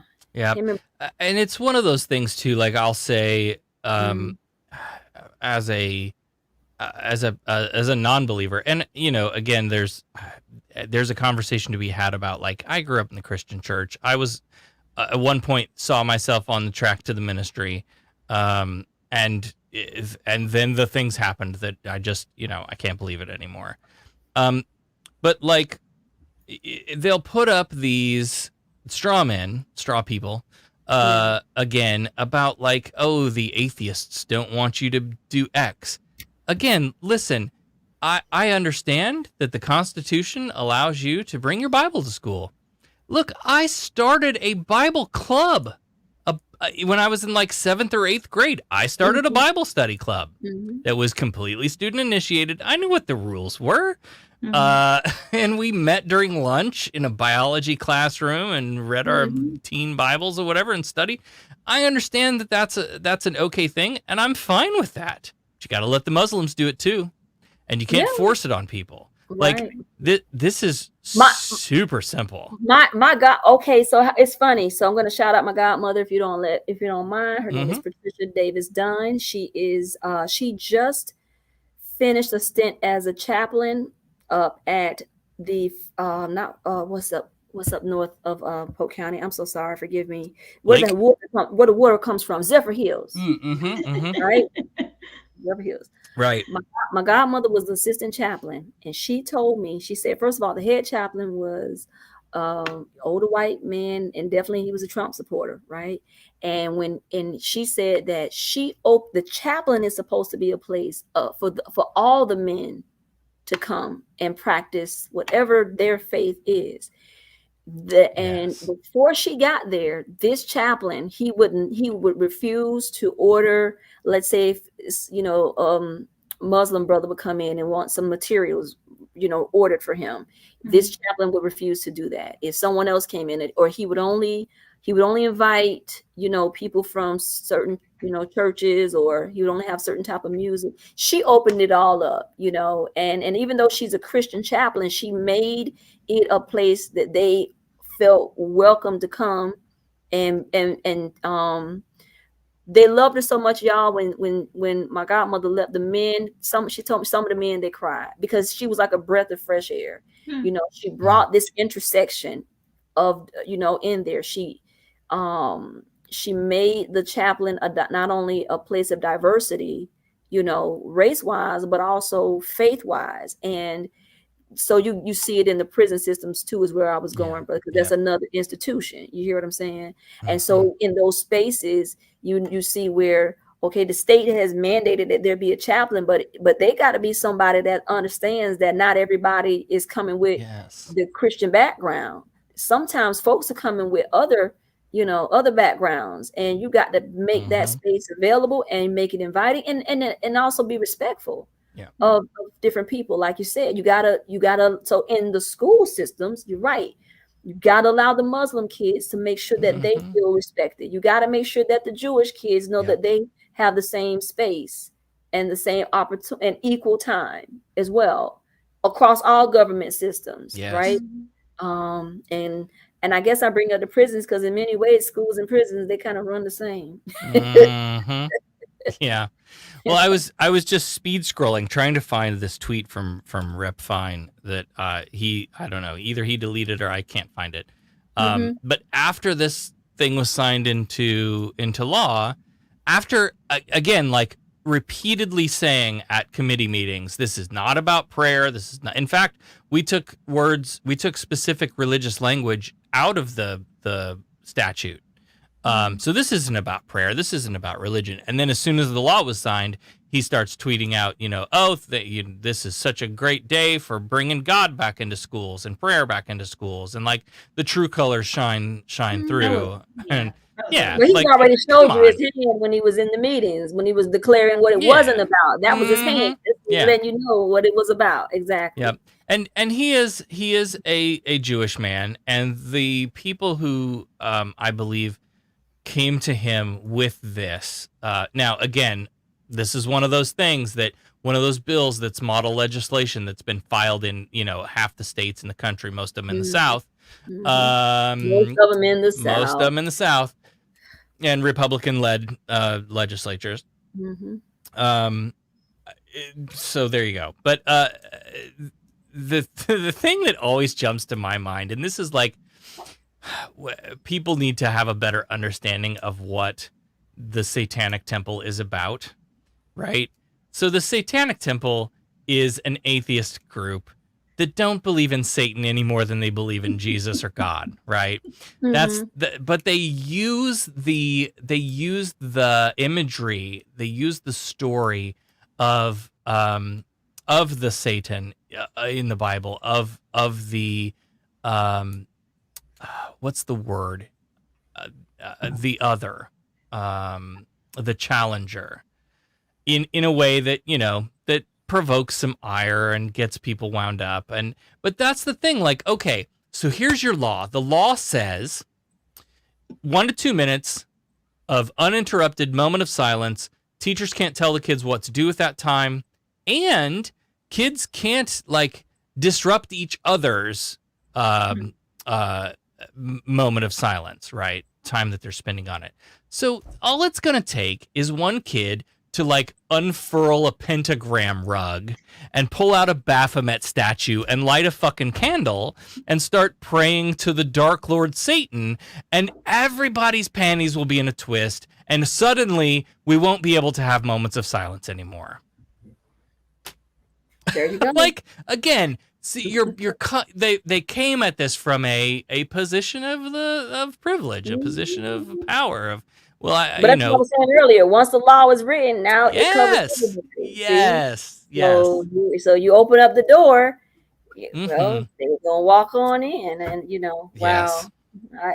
Wow, 2 minutes of silence, huh? Yep. Yeah. Hey, let's follow up in a few months after school starts, and you let me know how that goes. I would love to know how that's going. That's hilarious. That is some funny stuff, man. I tell you, oh gosh, of all the things, brother, we need. The thing is, we need books that are falling apart. Yeah. No, listen, guys. I pulled this up. Hold on, I pulled this up to tell you, and then I completely forgot about it. Shit. No. There are 300 and some odd open positions, instructional positions. That doesn't include like in the classroom. No. We're not talking about the bus drivers and the parents. In your county. No. In the Polk County School District. Listen. Wow. We got. Y'all remember when they were touting Common Core? 2 years ago. Remember that? Mm-hmm. Everybody. Speaking of things they don't understand that they don't like, Common Core and CRT, same thing. They just let's be mad at shit we don't understand. Right. And so let's make a law and ban it. Right. Yeah, right. Yeah. 09, about 20. We had Rick Scott came in 2011, and Florida, like many states, had already jumped on the Common Core bandwagon. Right. They had all pledged that they would start Common Core by 2014, 2015, and then all of a sudden, a lot of parents were backlashing. Oh, what's this? So then the state started backpedaling. No, I take it back. It wasn't just the parents. You know what it was? It was because the Obama administration had put some money on Common Core to entice the states. It wasn't, contrary to proper belief, Common Core was not created by the government.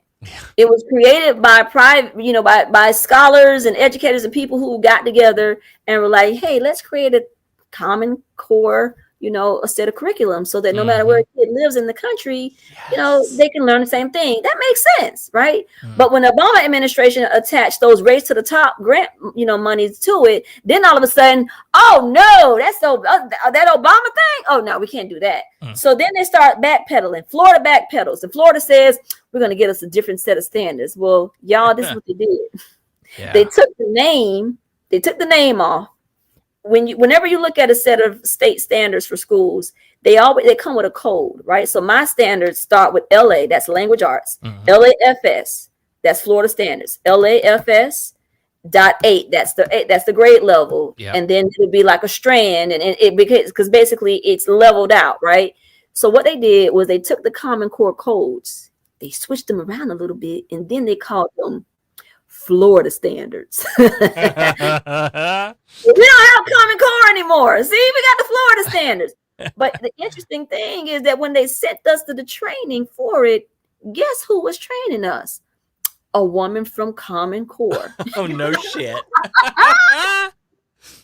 So when DeSantis was on television last week talking about they can take the pig and change the lipstick, but it's I said, well, I thought to myself, well, y'all are good at doing the same thing. Same thing. God. So the state has its own way of, trying to make it seem like it's shuffling stuff around. Now that they're good at it too. They, changing wording, but it still ends up the same. You're right. They didn't understand that. Now they got a whole new set of standards. And we hadn't even finished with the Common Core, with the Florida standards yet. Right. We're going to do it again. And now apparently they got some more, which, Lord, it's like if y'all would just give us time to perfect these. And so, Sarah, where I was going with that and sharing that with you is because when we were gearing up in Polk County to officially begin Florida standards, we the district adopted new textbooks for the classrooms, right? The language arts textbooks started falling apart the first year I got them. In my 8th grade book, the pages were coming out in the same place. In my 8th grade, in the first year, 14-15, I worked at 2 schools. And the textbooks were falling apart in the same place at both schools. So I knew it wasn't just my first school. The next year I moved, I went to the school that I was at for the next few years. And the 8th grade textbooks by Pearson, brand new textbooks, were falling out 1, 2, and 3 years after they started being used. And so when I said earlier, we need textbooks, that's where I'm going. Your textbooks are falling apart. Your districts need money for after school funding and before school funding for these kids. We need, money for mental health services. Yes. Y'all need to get people in the high schools so that there can be a career and college counselor in these high schools, because many of these guidance counselors are swamped, you guys. That's why the kids aren't getting a lot of information about college and career, because the guidance counselors are so swamped with just getting them out the doggone door with graduation.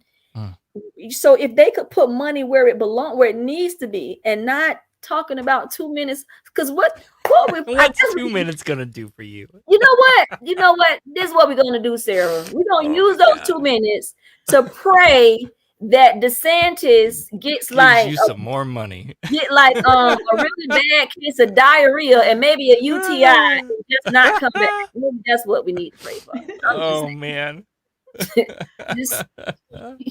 Y'all pray that your governor turn into a warthog or something. That's what. Oh man. Okay, well, God, this has been so great. Shawanda, thank you so much for coming on. I love you so much. You're so great. You're awesome. This is wonderful. And I just didn't give poor Allie. She's been sitting there like, oh, she's just a big old. I'm sorry. No, you know what? It's been a long time since I had anything to do with the school system. I mean, my son is 30 years old. I don't know. I don't know what's going on in the school system. Right. So it's been enlightening just hearing you guys talk, and Shawanda, you're amazing. Thank you. I appreciate it so much. I'm so grateful to know that there are teachers. There are. You. There's a few of us. Like you Yeah. Thank you're you. so passionate. And I try, girl, because whenever I think about leaving, what I realize is that they need need you. the children, they need us. They need We you. need teachers like us. All of the, Sarah, I know you're not in education, but kids, they need people like you. Allie, I'm telling you guys, there's such a need, because what's left behind are all those folks who will go into the voting booth and vote for somebody like Trump. And I know that sounds, but that's what's left. If we leave, that's what the children are left with, because we are leaving them to the wolves. So I have to go in there, and I'm not just. I promise you, I may be the minority teacher, but when I go into that classroom, I'm teaching them all. I'm advocating for them all, and I'm forcing them all to really look at, because everybody in here got bias. We all got bias. We got it, but we have to learn how to check it. We got to learn how to, to rearrange it and to get rid of stuff that is not true about people, because there's biases between minority groups. There's biases and prejudices, and there's misconceptions about one another. And I just start with my story, y'all. I just start with my personal story to make connections with the kids. And I'm just happy to say that, trans kids and, Black kids and my Hispanic babies, they all have thanked me over the years, because when your voice is not always given the platform, in the centered space, it diminishes. Absolutely. So can I share one more thing for the audience? And that is something that that I learned personally, that I came to understand personally 2 years ago. And I've been, each time I get on a platform like this, I try to share it, and it's about names, right? So it reflects back to honoring one another, by making sure that we respect people enough to just learn their names, learn how to pronounce their names. Yes. So it goes back to 2 years ago. There was this big story. I don't know if you remember this, Allie or Sarah, when this big story popped up where two Fox News, one was a host and it was her guest, and they were making fun of how Alexandria Ocasio-Cortez pronounced her name, right? They were making fun of the fact that she said her name, Yeah. And they were actually on television making fun. And so that story made the rounds on other networks. It's probably April of 2019, and I'm thinking about it. I'm like, damn, that's a really good point. And I started thinking about, kids' names over the years. And, I've had kids with names that come from other cultures. They may be from India or, maybe Vietnamese, like I've had several times. And y'all, I thought of Jorge. I thought of George, forgive me. I thought of George. Who's been in my class since August. So, and I thought about whether George had told me, the right name or the correct name. So the next time I saw him, now this kid, I'm 5'2", so I'm short. George, he's taller than me. He had to be like 5'7", 5'8". The next time I saw him, I said, George, what's your name? And he looked at me. He was like, oh, it's George. I said, no, is that the name your mom gave you? I said, is it George or is it Jorge? And he kind of like, he threw his head down and he kind of smiled. He was like, it's Jorge. I said, why did you name George? He's like, oh, it's okay. I said, no. And I felt ashamed that it was April when I realized it. But I told him, I said, let me tell you something. From now on, I'm going to call you Jorge. And anytime anybody asks you your name, you tell them the name that is on your birth certificate. And if they won't remember it, you make them, memorize it or say it until they get it. Yeah. And from that time until the last day of school, I called him by his name. And it's important. And I know it sounds small, but our names are attached to, they're the first piece of identity that we give people.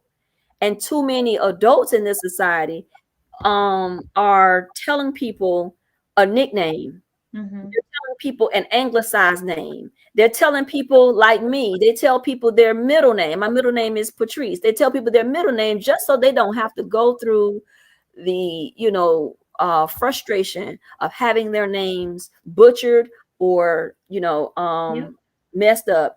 And Sarah, you have to forgive me, but sometimes one of the whitest thing that white people do is give folks nickname. Oh, your name, I'm just gonna call you Jorge. Your name is Roberto. Let me call you Bobby. No, don't do that. It is disrespectful, and I never thought of it that way. But yeah, it is kind of disrespectful to not even try to. It's like they're trying to change who you are because it's uncomfortable for them. They're too lazy, Allie, to even learn the effort. Yeah. And so you take stock, and I say this to the audience that is listening, that is watching. You take stock of the people around you, and you make sure that you take into account, the folks around you. And did they give you a nickname because it was more convenient? Have they been conditioned to do so by society? And are they doing that just to make it comfortable for somebody else? Are they denying themselves to make you more comfortable? And if so, you want to make sure that you honor those people around you, because that but it connects to another study that came out a few years ago, y'all. You remember that study that talked about how a lot of people were not being hired for jobs because their names. Yeah. Yes. Not yes. Anglo names, right? Not European names. You remember that? Yep. We got a lot of bias in our country when it comes to that part of our identity. Sarah, I know you're a trans person, and I know Sarah, so you chose, first of all, one of the whitest white girl names. Okay? Oh, I love it. She's like, I'm going with Sarah. Okay. All right. Hey. That's a biblical name. Thank you very much. Yes, it is. But it even goes. But what I just said even attaches to that, because that is what you are proud of. Yeah, it is part of your identity. Yes. Yep. And for someone to disrespect you and to go back to whatever your name was that you don't want to be known as, does that make sense? Oh yeah. And I don't know what your name was. I'm just gonna make something. Oh, your name's Michael. I'm just gonna call you Michael. I'm gonna call you Sarah. You understand what I'm saying? Yeah. It diminishes your personage. It takes away from who you are. And the same thing is true of our names that come from our cultures, that our mothers and our fathers gave us, or that came from our grandparents, or that are connected to our people. So we got to remember that. That's one of the first ways to honor folk. And if you can do it that way, then you can do it with their food. You hear me? You can do it with their language. You can do it with the way they dress. You understand what I'm saying? Yeah. It begins to build. Yeah. Start there. So anyway. All I know is I need more Shawanda in my life. Right? Right? I mean, come on. Two things. I am so glad to know you. I'm glad that we've connected. I look forward to talking to you more on the show, off the show. And two, I'm fucking ecstatic that there are kids in our school system that get to have you for a teacher. Thank you so much. Thank you. Thank you to being who you are. It ain't easy, y'all. There are times when I felt like I've been in a fight by myself. I have had to be called down to the office. I've had no, I'm serious. And there's been times when I really like, dang, is this what it's supposed to be like? But I had to jump back in and keep pushing because I knew what was at stake. And that is the children either going out into the world with lies still on the brain, or ignorance, or going out with something better because Miss Bonner took the time to teach them more and better, so yeah, that's me. So a couple of documentaries I've watched, I'll share this with your viewers. I Am Not Your Negro. It came out a few years ago. It was based on a novel that was never, not a novel, a book that was never finished by James Baldwin, but it was you remember that? Yeah, I saw it. I showed it to my students, and I built a whole social justice lesson around that. Banished, again, by Marco Williams, and also the Tulsa race riots. And I forget the name of the documentary, but it came on the History Channel a few weeks ago. So I would add that to your viewership list for the viewers to watch that. And so it's just been really interesting to watch these different things. And last night I was watching Hulu, and a program came up. It was on the ABC portion of Hulu, and what was it called? I posted about it, and it was so awesome. If you just bear with me for 1 second, I'm gonna go to my Facebook page. You do that while I read a couple of comments for you. Go ahead, darling. So Susan says, I used to use the excuse of I took sign language in high school, so I have a hard time pronouncing things when I mispronounced words or names. I realized recently that that's an awful excuse. Mm-hmm. I also used to work at a law firm whose clients were primarily Black folks, and so many coworkers didn't even try to pronounce the clients' names. It was so infuriating. And I'll relate to you, like having worked at I worked 9 years at Disney, about half of that in management. We would have international college program kids come over from China and who would legitimately pick names like Sunny because it was easier than just like forcing the rest of us to learn your name. Tell me your name. I will learn how to pronounce your name. I will do it. But you don't have to pick some Americanized bullshit. Yeah. Like, come on. Right. Yeah. Like one time when I called, Lord, and you know how a lot of our American companies have contracted with call centers like in India, right? And I remember calling Dell. It was Dell, the computer company. And some nice young man answered and told me his name was Fabian. Now, damn it, I know your name is Fabian. Yeah. Like, Yes. I'm like, Fabian? And I could only imagine that they probably got like this list of names, right? Yep. Oh, yeah. Just one of these Pick names. one. Yep. Right, pick one. And that's kind of what I felt like. Oh, poor thing. Turning Point on Hulu. I saw it last night. It's an ABC show. It's called Turning Point, y'all. And it had several episodes next to each other. Several stories within the same episode. So on Turning Point last night, I learned that Georgetown University would not be in existence if the Jesuit priests had not sold off 272 of their slaves to start the school. I just learned that last night on Turning Point. Yeah. Had you guys ever heard of that before? No. Nope.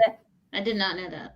272, and there was a lady in the piece. She is a descendant of one of those slave families, and the school has been kind of dragging their feet when it comes to, they finally offered an apology. I think maybe a couple of years ago, last year, and they have offered a scholarship to the descendants of the folks. So this episode was really good. It talked about Georgetown.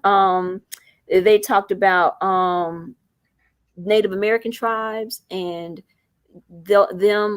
a particular tribe that has long been trying to get back its land, I believe in the Oklahoma area, and the treaties that the government ignored that they signed with them, and the struggles of those people to have the government to recognize the sovereignty that they have over these lands that were taken away from them. And the third one is about Mexican, or they're American citizens, but they're in New Mexico, and how the American government broke a treaty that it was an agreement that was signed with Mexico when Mexico ceded almost half of its country to America. The agreement was that any Mexican citizens who stayed in the territory of New Mexico would keep their land.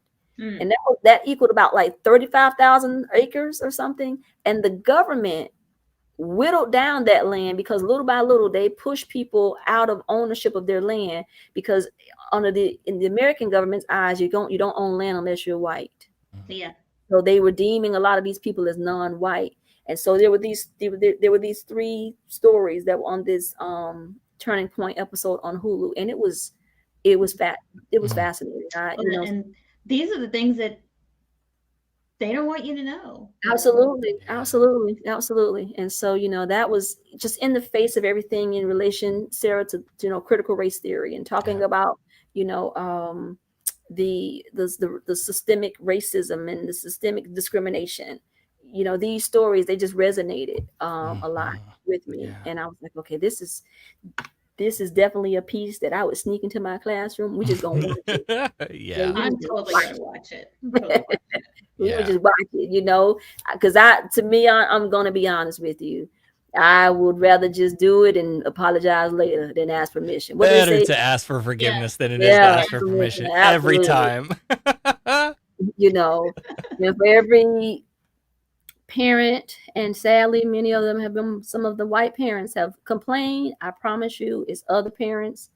Their voices matter too. Other white parents who agree with you, other black parents, Hispanic parents, parents of my Asian students who will say these are good things. Those are the voices that we also have to make sure that we listen to. Parents of my trans students, you know what I mean, that are grateful that you're making sure that their kid is being coming into a safe space. So those sometimes are the voices that people don't think about and consider. And so I would say to any teachers out there, empower the voices of your parents. If you want them to know what's going on in your classroom, in the school, or how these people are pushing back, tell the children to go home and call. If you got some parents that you know will be in your corner, call them. Call them and tell them what's happening. Tell them to call the principal, call the superintendent, and call up to Tallahassee. Tell the parents. If you empower them and tell them what you need them to know, they will speak for you. You have, and don't think that it's only your your well-heeled parents that are gonna, because your parents that are socioeconomically poor or whatever, they will speak too. Just tell them what you need them to know. This is good for your kid, and you will be surprised how much support you can get.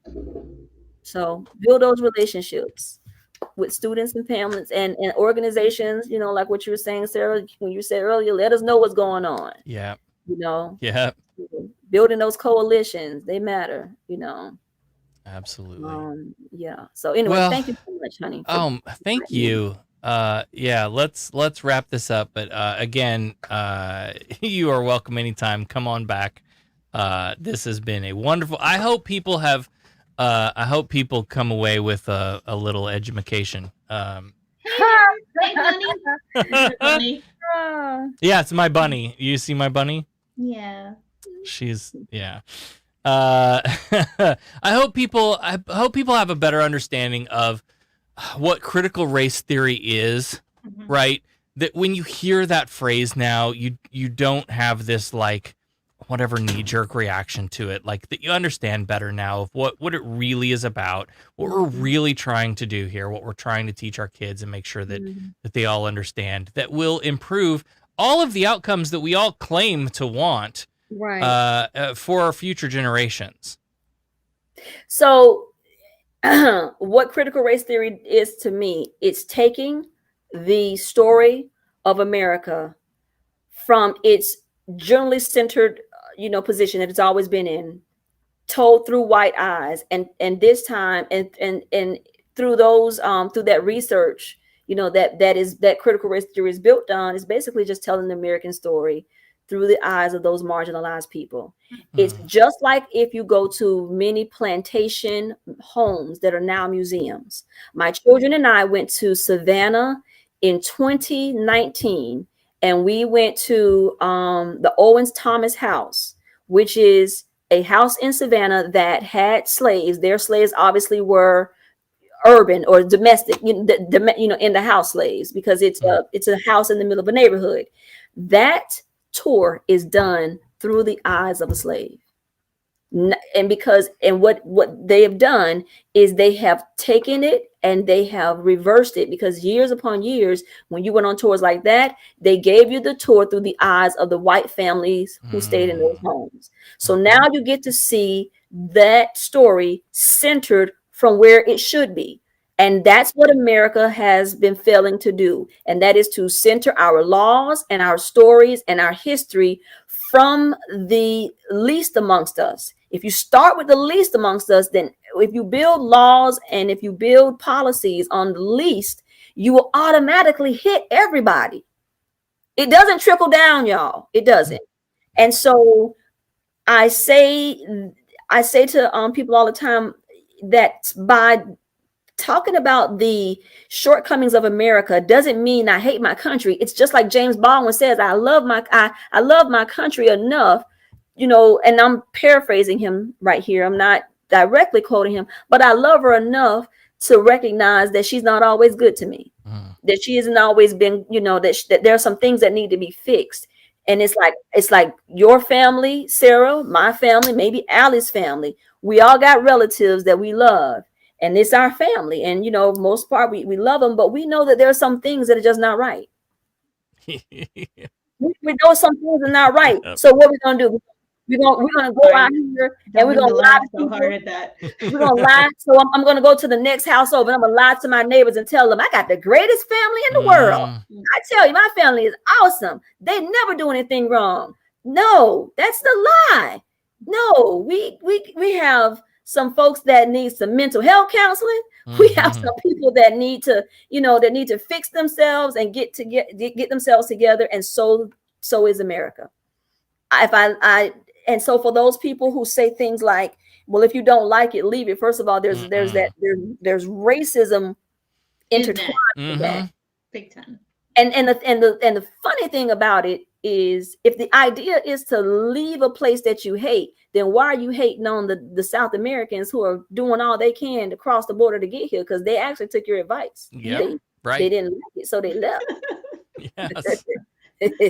So, yeah. So the whole idea that, and I said this, Sarah, when you watch hopefully you'll get a chance to watch our podcast from Tuesday night.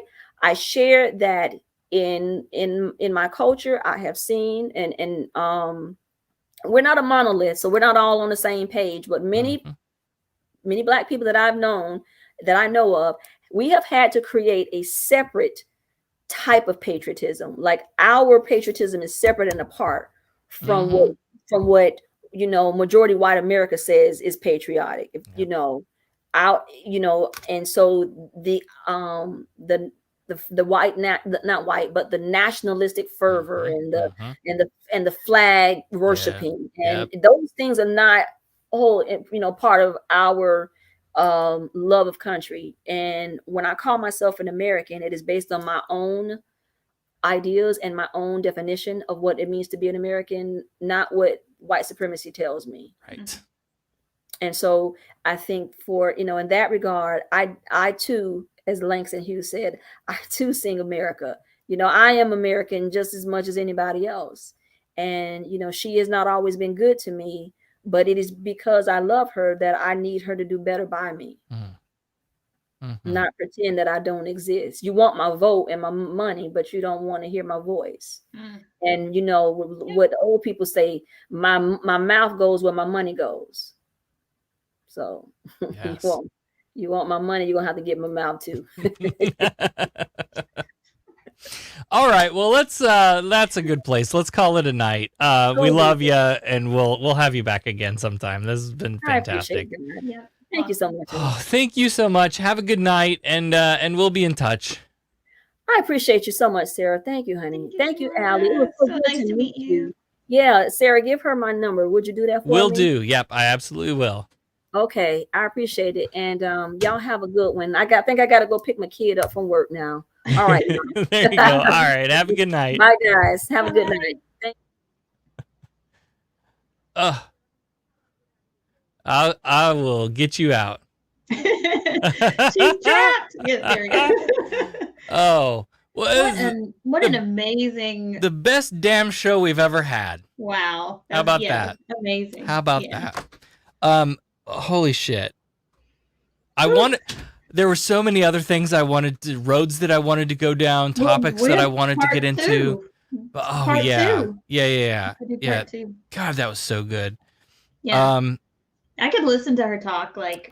I want to be her best friend. I mean, genuinely, the kids that have her as a teacher have no idea what they have. They won't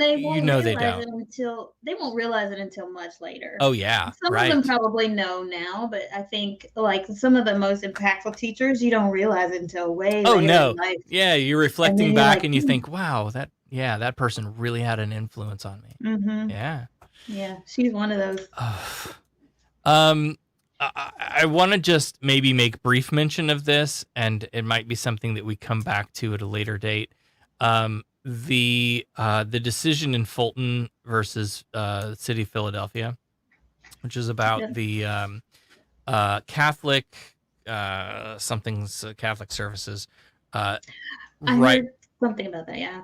Yeah. So I've been on, like, the past 24 hours. I've just been in nothing but like legal calls about like breaking this down and what does it mean and how narrow is it decided and all of this stuff. And so, like, I don't want to spend a great deal of time on it on the show tonight or another night, because you can get like great legal analysis elsewhere. And I recommend that you do. Like, American Atheists had a panel that, had somebody from American Atheists legal team and FFRF's legal team and CFI and like all of the organizations, right? But basically, if you haven't dove into that, the idea is that the Catholic organization that does adoptions and not adoptions, but foster placement, decided that they weren't going to place or weren't going to consider gay couples for placement. And so the city of Philadelphia had a non-discrimination ordinance that says if you do business with the city of Philadelphia, you have to follow these rules, and you can't discriminate on the basis of race, religion, creed, blah, blah, blah, blah, blah, but also sexual orientation. And so that whole thing spun out of control, went to the Supreme Court, and the Supreme Court very narrowly decided, like, hey, there's a thing in your contract language that makes this in favor of the Catholic agency. Seriously? Yeah. So what it doesn't do, and the only thing, like, again, I don't want to get into the weeds on it, but what I want people to understand when they start seeing the headlines, particularly if you're, seeing Fox headlines, that this wasn't like a huge windfall against queer parents in being able to foster or adopt. It was very narrowly decided in this case, and it doesn't change like legal precedent in a broad way going forward. So it's not great, but it's not, if you see like, whoa, this, wonderful win for religion and screw you gay people, it's not that either. Like, it's a very nuanced thing that, and I highly recommend.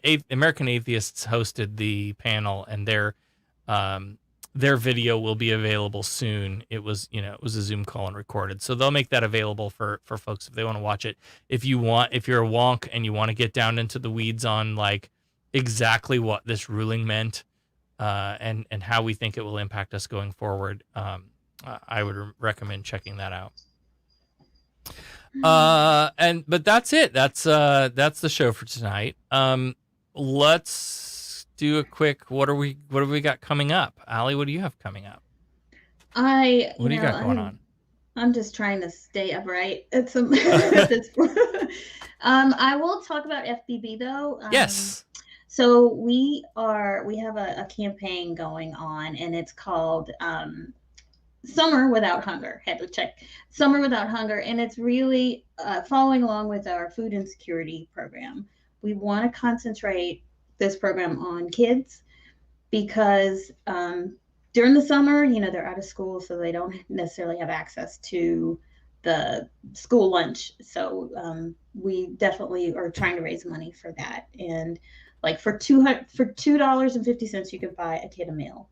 And then more, you could buy a meal for an entire family. So definitely, if you have the link, definitely put that up there so we can get some donations and help these kids for our Summer Without Hunger program. Yeah, so we made a quick link. If you go to fif.show/FBB for Foundation Beyond Belief. Yeah, and then it will jump you right over there. Yeah. And then we'll be talking about that, particularly how the food insecurity affects children in our next fireside chat coming up, I think, later this month. Yeah. I had, who did I got in contact with? Ben Roosh from the Hearth Project is going to be a part of that. Nice. Ben he's a local dude in the Polk County Public Schools that we work with, that we try to support as often as we can. He is the homeless liaison to the Hearth Project, and the Hearth Project helps support homeless and in transition students in our Polk County Public Schools. So the ask was, hey, can you connect us with some organizations or recipients and who benefits from the work that your organizations are doing, right? So the Atheist Community of Polk County, as a member of the pilot program, we work very closely with Hearth, and so he's going to come on and talk about how the work that we do impacts the students in the county. But he is great. We had him at one of our monthly educational meetings, and just again, like the condition of people in the county, like where the number of students who go home on Friday, they ate lunch at school on Friday and don't have anything else to eat until breakfast on Monday. Right. Holy shit. And then, of course, if there's no school, then that makes it worse. Yeah. So I will say, it's really frustrating to me that like the social programs that we should be doing, I feel, and I get there's like a lot of resistance to government being involved in the whatever, but like I feel like we should have these programs that take care of people, and we just don't. But here, I will say we do a fairly good job, I think, of the community response, of having programs in place where, like, we just got involved with the Homeless Coalition of Polk County, and they're very much dedicated to like ending the homelessness issue, like getting people housed, right? And so that's something that we have been wanting to be a part of, however we can. So we've just recently joined that coalition. So we're going to be learning a whole lot more about, what the current situation is on the ground and how we can help impact that. There are a lot of programs that provide, meals and shelter and whatnot to folks. The school district is, they issued out EBT cards to everybody because, like, hey, your kids, and I don't know, don't quote me on the details, but like, for us, like your kids were in virtual learning all year. They didn't get to eat at school. So there was all of this funding that came through. That's true. What is it? Didn't get used. I don't know. Yeah. I wanted to say FDA, but that's not it. It's the whatever. Agriculture. Yeah. Right. Department of Agriculture. Department of something like that. That's the one. So there all of this like resource that didn't get used, and so they're just like, here, have some money to buy some groceries. That's every week you can go to most of our schools and pick up food. Like, just here's food for the summer. Summer food program. So like I feel like we're in a good place here, and we're doing, the best we can. The biggest issue I think we're finding now is that like all of those programs are great, but it doesn't address the core issue. And so how do we do that, and how do we get more involved in that? Why do you need the programs in the first place? Yeah. So Ben will be a great addition to that conversation, and I'm looking forward to that next fireside chat. I have a few things to talk about. So you can still apply. There are a lot of scholarships that are offered through the Secular Student Alliance. We at the Atheist Community of Polk County have have sponsored a $1,000 scholarship, and there are lots of different ones available. There are various states that have different ones, and then there is an SSA core scholarship that everyone is eligible for. Different ones are maybe geographically locked, so you can apply for certain ones in Florida if you're going to school in Florida. You can go to fif.show/scholarship to apply for that. Oh, I didn't put that one on the screen. I should have thought about that at the time, huh? You can go to fif.show/scholarship and sign up for that scholarship. That will just take you right over to the Secular Student Alliance website. August 31st is the deadline. That's the cutoff, August 31st. So get on that. You can see all the questions before you even start going down the road, so you can sort of work out what your answers are going to be before you click apply. And I will be there's the American Humanist Association annual conference is coming up on July. What's the dates on that? I should have written this down. That is July 24th, 25th, and there are some other related events around that too. That's the American Humanist Association annual conference, and I will be chatting with your boss at the Foundation Beyond Belief, Tiff Ho, and I are going to do a joint chat about sort of taking humanism from the cloud of philosophy and cerebral, esoteric, whatever, into what do we do with that? What does the action look like? What does humanism look like when we go out and put it into action and live your humanist values? So that's I'm excited for that. Be great. Yeah. We have 30 minutes. I don't know how we're gonna. That's not enough time. We're at what are we at here? 3 hours now? 2 hours now? I don't know. But that's not enough time. Hours. Yeah. No, we're at 3 hours. Yeah, so 30 minutes is not enough for me. I don't think these people know me very well. And then Devin and I are workshopping a presentation for a potential speaking tour that we want to do about getting local activists and secular organizations connected with each other, with other advocacy organizations on social issues that we should all be caring about.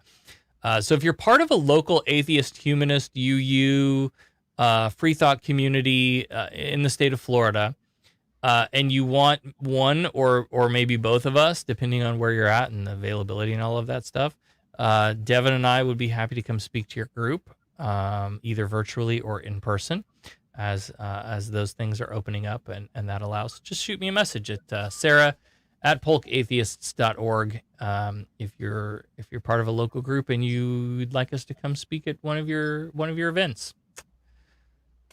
Oh man, now I'm tired and it's time to go to bed.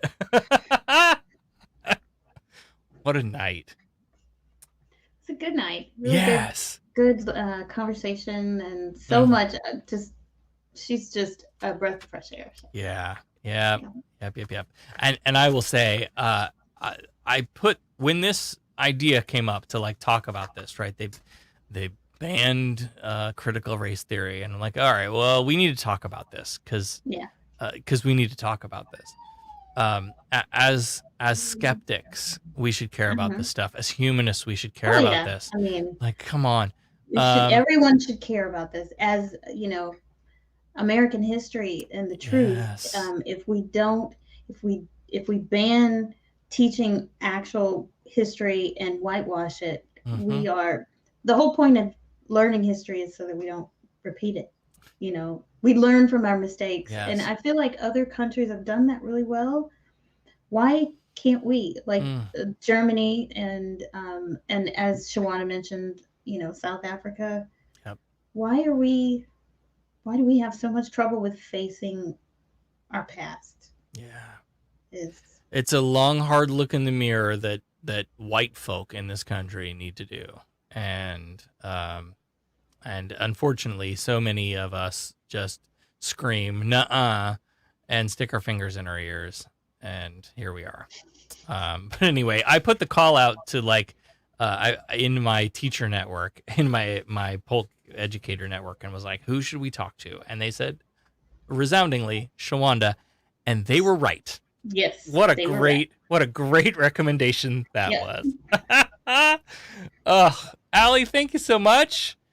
Thank you. The pleasure was all mine. Yes, and we'll do this again sometime. Next week on Freethought in Florida. That's next Friday night at 6:30. That's what I do when I don't have any show planned. That's next Friday night at 6:30 Eastern, 3:30 Pacific. We'll be here. Don't know what we're going to be doing, but we'll be here. And that's it for this week on Freethought in Florida. Freethought in Florida is a production of the Atheist community of Polk County. You can get us on YouTube and Facebook and all the popular podcast players, and you can find the subscribe links and more at fif.show. Send us an email to info@fif.show. Please like, subscribe, share out the episodes, and help us reach a broader audience. And that's gonna do it for us this week on Freethought in Florida. Everybody remember the three most important things: wash your hands, get your vaccine, and be kind to each other. We'll see you on the next Freethought in Florida.